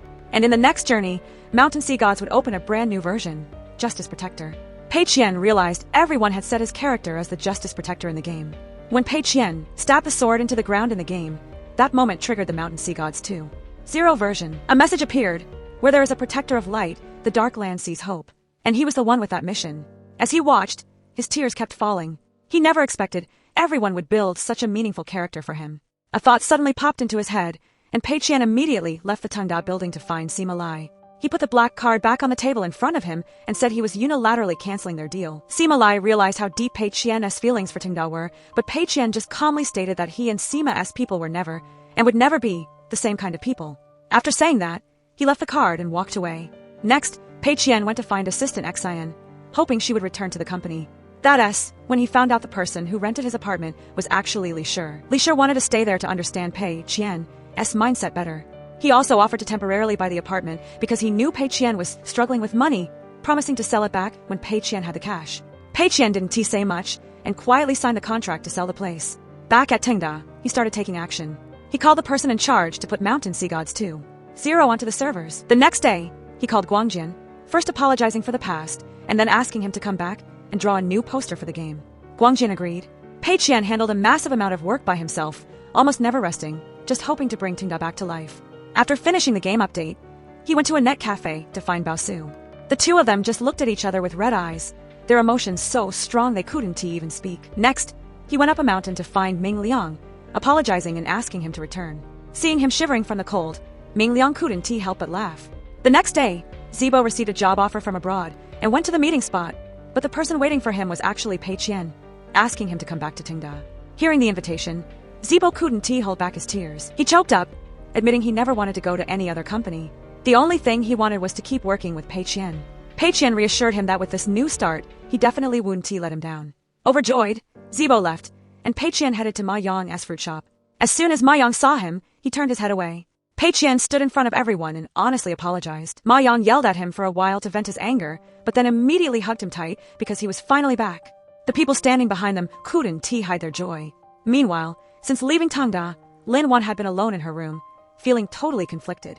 When she got a text from Pei Qian saying he was downstairs and wanted to explain, she immediately blocked him and ignored all his calls. Having no other choice, Pei Qian stood outside and shouted her name so loud that a passing police officer had to tell him to keep it down.